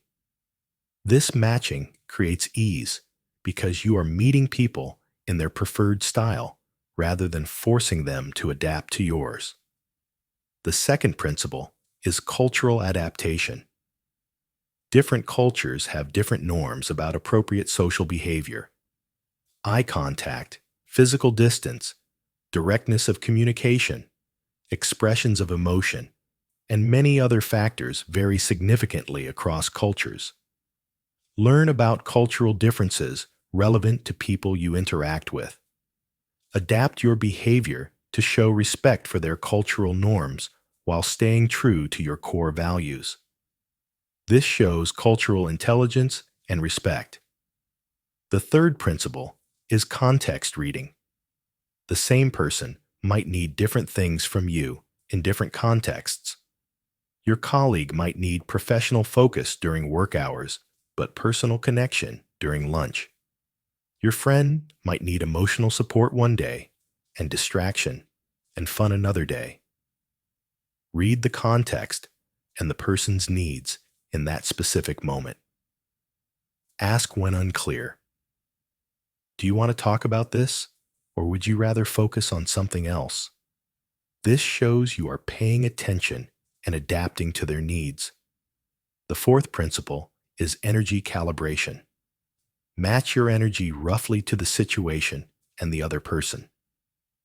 High energy enthusiasm at a funeral is inappropriate. Low energy lethargy at a celebration is a drag. Calibrate your energy to what the moment calls for while staying authentic. Some people are naturally higher or lower energy. You do not have to completely match someone else's energy, but extreme mismatches create discomfort. Bridge the gap somewhat. The fifth principle is depth calibration. Some people and situations call for deep, meaningful conversation. Others call for light, pleasant interaction. Read the signals and calibrate accordingly. Do not force depth on someone who wants to keep things light. Do not stay superficial when someone clearly wants to go deeper. Watch for cues about whether they want to explore topics more deeply or keep things surface level. The sixth principle is formality calibration. Some contexts and relationships require formality. Others require casualness. And many require something in between. Business contexts usually require more formality than social contexts. First meetings require more formality than established relationships. Higher status differences usually require more formality from the lower status person. Read the situation and adapt your formality level accordingly. You can usually shift toward greater casualness as relationships develop, but starting too casual in formal context creates bad impressions. The seventh principle is adapting to feedback. Pay attention to how people respond to your behavior. If they seem uncomfortable, adjust. If they seem engaged and positive, continue what you are doing. If someone directly tells you they prefer something different, adapt to that preference. This responsiveness shows respect and social intelligence. Rigid people who never adapt, even when they are clearly making others uncomfortable, are not likable, regardless of other positive qualities. The eighth principle is knowing your range limits. Adaptation does not mean being a chameleon with no core self. You have an authentic range of behavior that feels genuine to you. You can adapt within that range comfortably. Beyond that range, adaptation feels fake and exhausting. Identify your authentic range. Adapt freely within it. When someone or something requires behavior outside your comfortable range, either decline the situation or accept that you will not be fully comfortable or natural. Do not try to be someone completely different from who you are. Adapt the expression of your authentic self, not your core identity. The ninth principle is adaptation as gift. When you adapt your style to make someone more comfortable, you are giving them a gift. You are making the interaction easier for them by meeting them where they are, rather than demanding they come to you. Frame adaptation this way, rather than as inauthentic people-pleasing. You are being considerate and socially skilled, not fake. The 10th principle is asking for adaptation when needed. Adaptation should not be entirely one-sided. In close relationships, you can ask others to adapt to your needs as well. You can explain your preferences and ask if they can meet you there. I know you prefer texting, but I communicate better over phone calls. Would you be willing to call sometimes? This negotiation creates relationships where both people adapt to each other rather than one person always sacrificing their preferences. The flexibility to adapt your behavior while maintaining your authentic core makes you able to connect with a much wider range of people than rigid social behavior allows. You become someone who creates comfort across different contexts, cultures, and personality types. This versatility is a key component of broad social magnetism. Chapter 15: The Long-Term Relationship Investment. Creating instant likability is valuable, but the ultimate goal is building relationships that last and deepen over time. Long-term relationship success requires different skills than initial impression management. The first principle is consistency over time. People learn to trust you when your behavior is consistent. You show up. You follow through. You are reliably yourself rather than unpredictably different each time they see you. Consistency does not mean you never grow or change. It means your core character remains stable. People know what to expect from you and can count on you. The second principle is cumulative investment. Relationships deepen through accumulated positive experiences over time. Each interaction should add to the relationship bank account rather than withdrawing from it. Look for opportunities to add value consistently. Small, regular investments often matter more than occasional grand gestures. A friend who checks in regularly is often more valued than one who only appears for big events. The third principle is showing up during difficulties. Many people are present for the good times, but disappear when things get hard.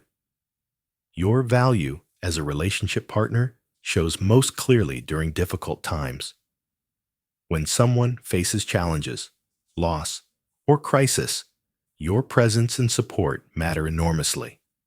You do not have to fix their problems. Just being present, listening, and offering support demonstrates that the relationship matters to you beyond convenience and good times. The fourth principle is celebrating growth and change. People evolve over time. Long-term relationships require adapting to the person someone is becoming, not just relating to who they used to be. Acknowledge and support people's growth. Celebrate their evolution. Update your understanding of them as they change. Relationships that remain stuck, relating to old versions of people, stagnate and often end. The fifth principle is repairing ruptures. All relationships experience conflict, misunderstanding, and hurt. Long-term success depends not on avoiding ruptures, but on repairing them effectively. When problems arise, address them. Apologize when wrong. Forgive when appropriate. Work through conflicts rather than letting resentment build. Each repaired rupture actually strengthens relationships by proving they can survive challenges. The sixth principle is explicit appreciation and gratitude. Do not assume people know you value them. Say it explicitly and regularly. Thank you for being such a good friend. I really value our relationship. I appreciate everything you do. Explicit expression prevents people from feeling taken for granted. It reassures them that they matter to you.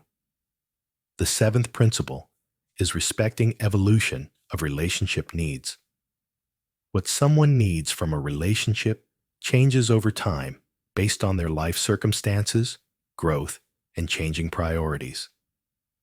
Stay curious about their current needs rather than assuming they need what they needed in the past.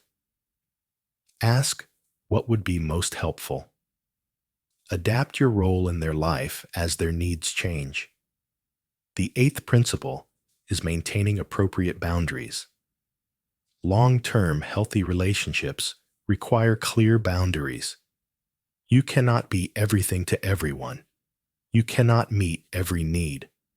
Setting clear boundaries about what you can and cannot provide, what you will and will not accept, and how much energy you have available protects the relationship long-term.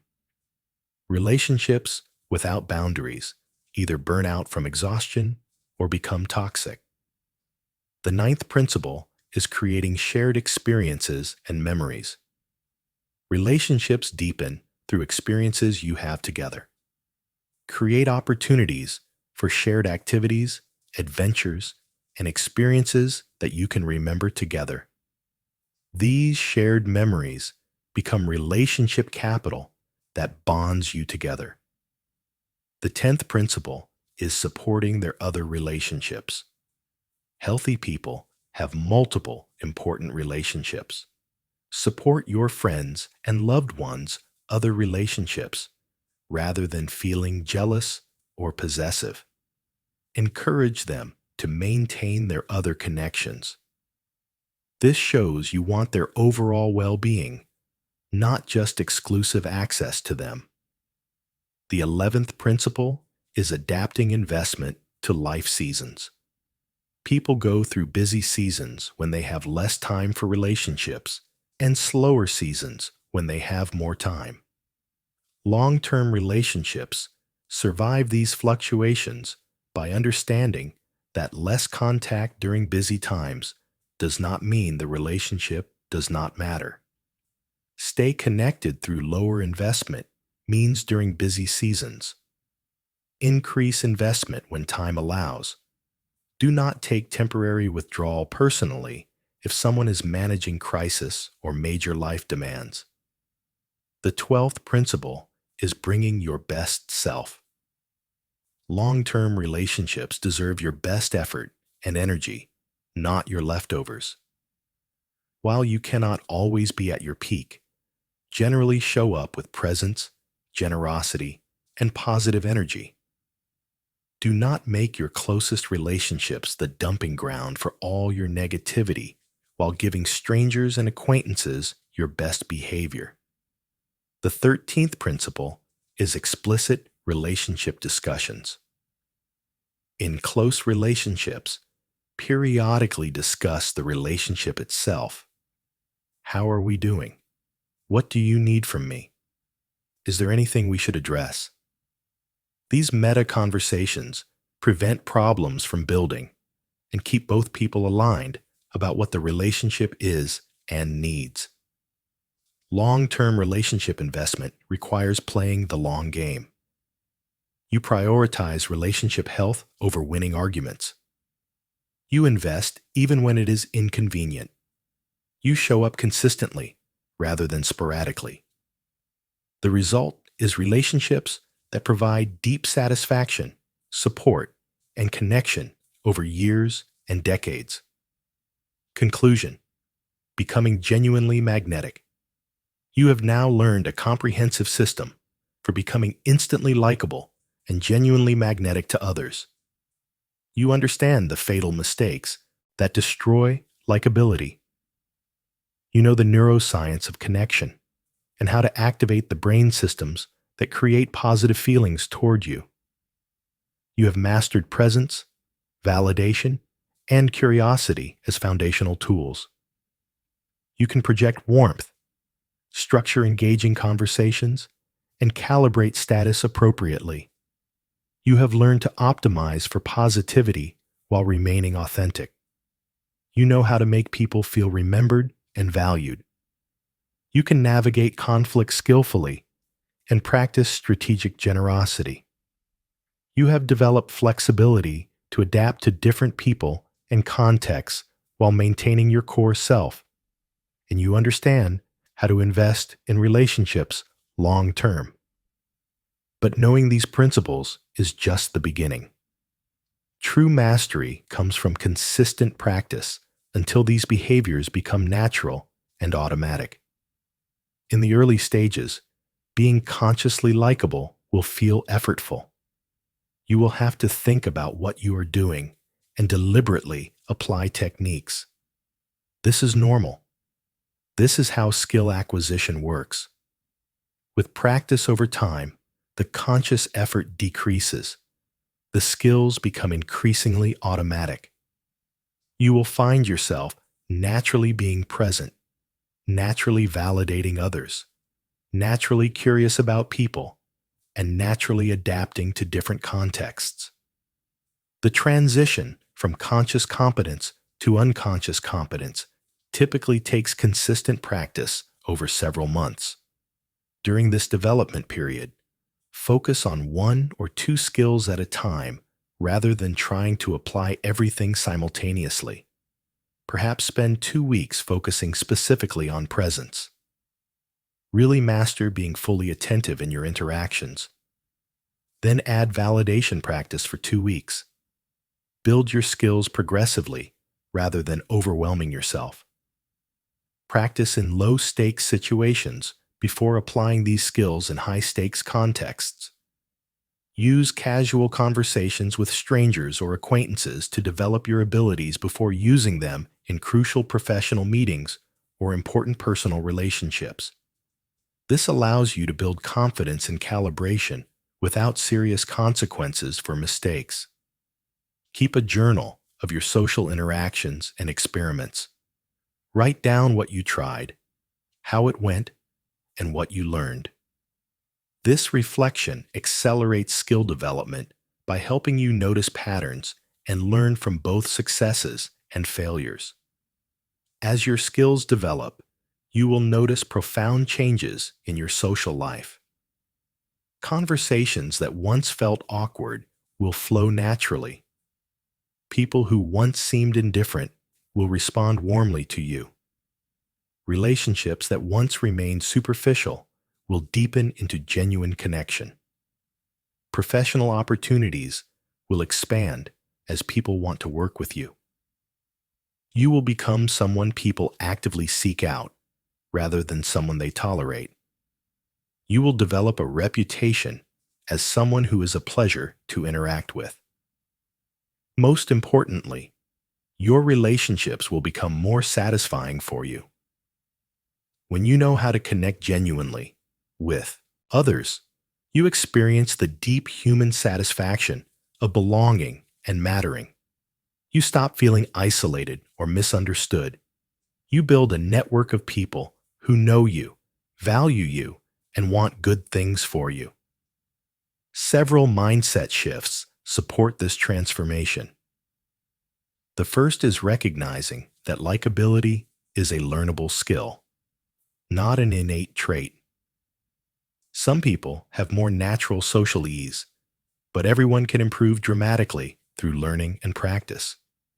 Do not tell yourself you are just not a people person, or that charisma is something you either have or do not have. You can develop these abilities regardless of your starting point. The second mindset shift is understanding that focusing on making others feel good is not weakness or manipulation. It is strength and social intelligence. You are not subordinating yourself by being generous, kind, and focused on others' experiences. You are creating positive sum interactions where everyone benefits. The third mindset shift is accepting that not everyone will like you regardless of how skilled you become. Some people will not like you because of factors that have nothing to do with you. They might be reminded of someone they dislike. You might trigger their insecurities. They might have values or preferences so different from yours that connection is not possible. This is fine. You do not need universal likability. You need to be genuinely magnetic to enough people to build satisfying relationships and achieve your goals. Focus your energy on people who are capable of appreciating you rather than trying to win over those who cannot or will not. The fourth mindset shift is recognizing that being likable does not require being perfect. You will make mistakes. You will have bad days when you are not your best self. You will sometimes fail to be as present, warm, or skilled as you want to be. This is being human. Forgive yourself and continue practicing.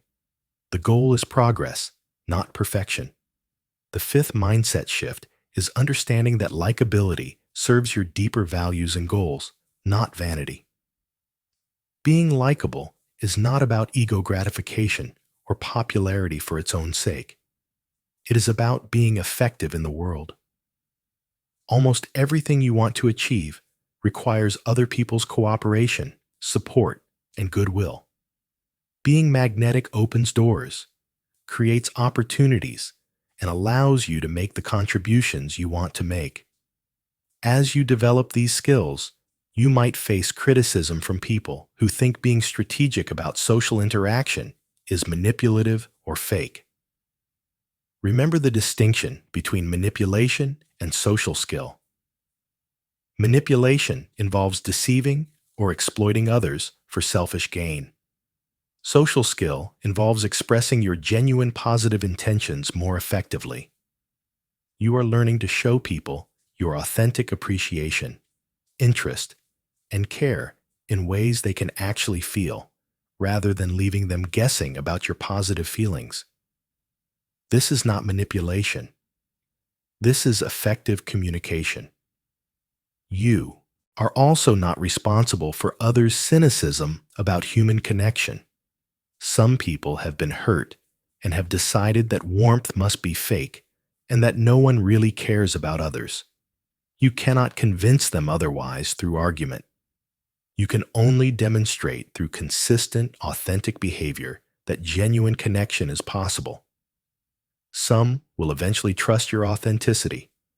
Others will remain suspicious. That is their choice and their loss. Your responsibility is to remain authentic while being skilled.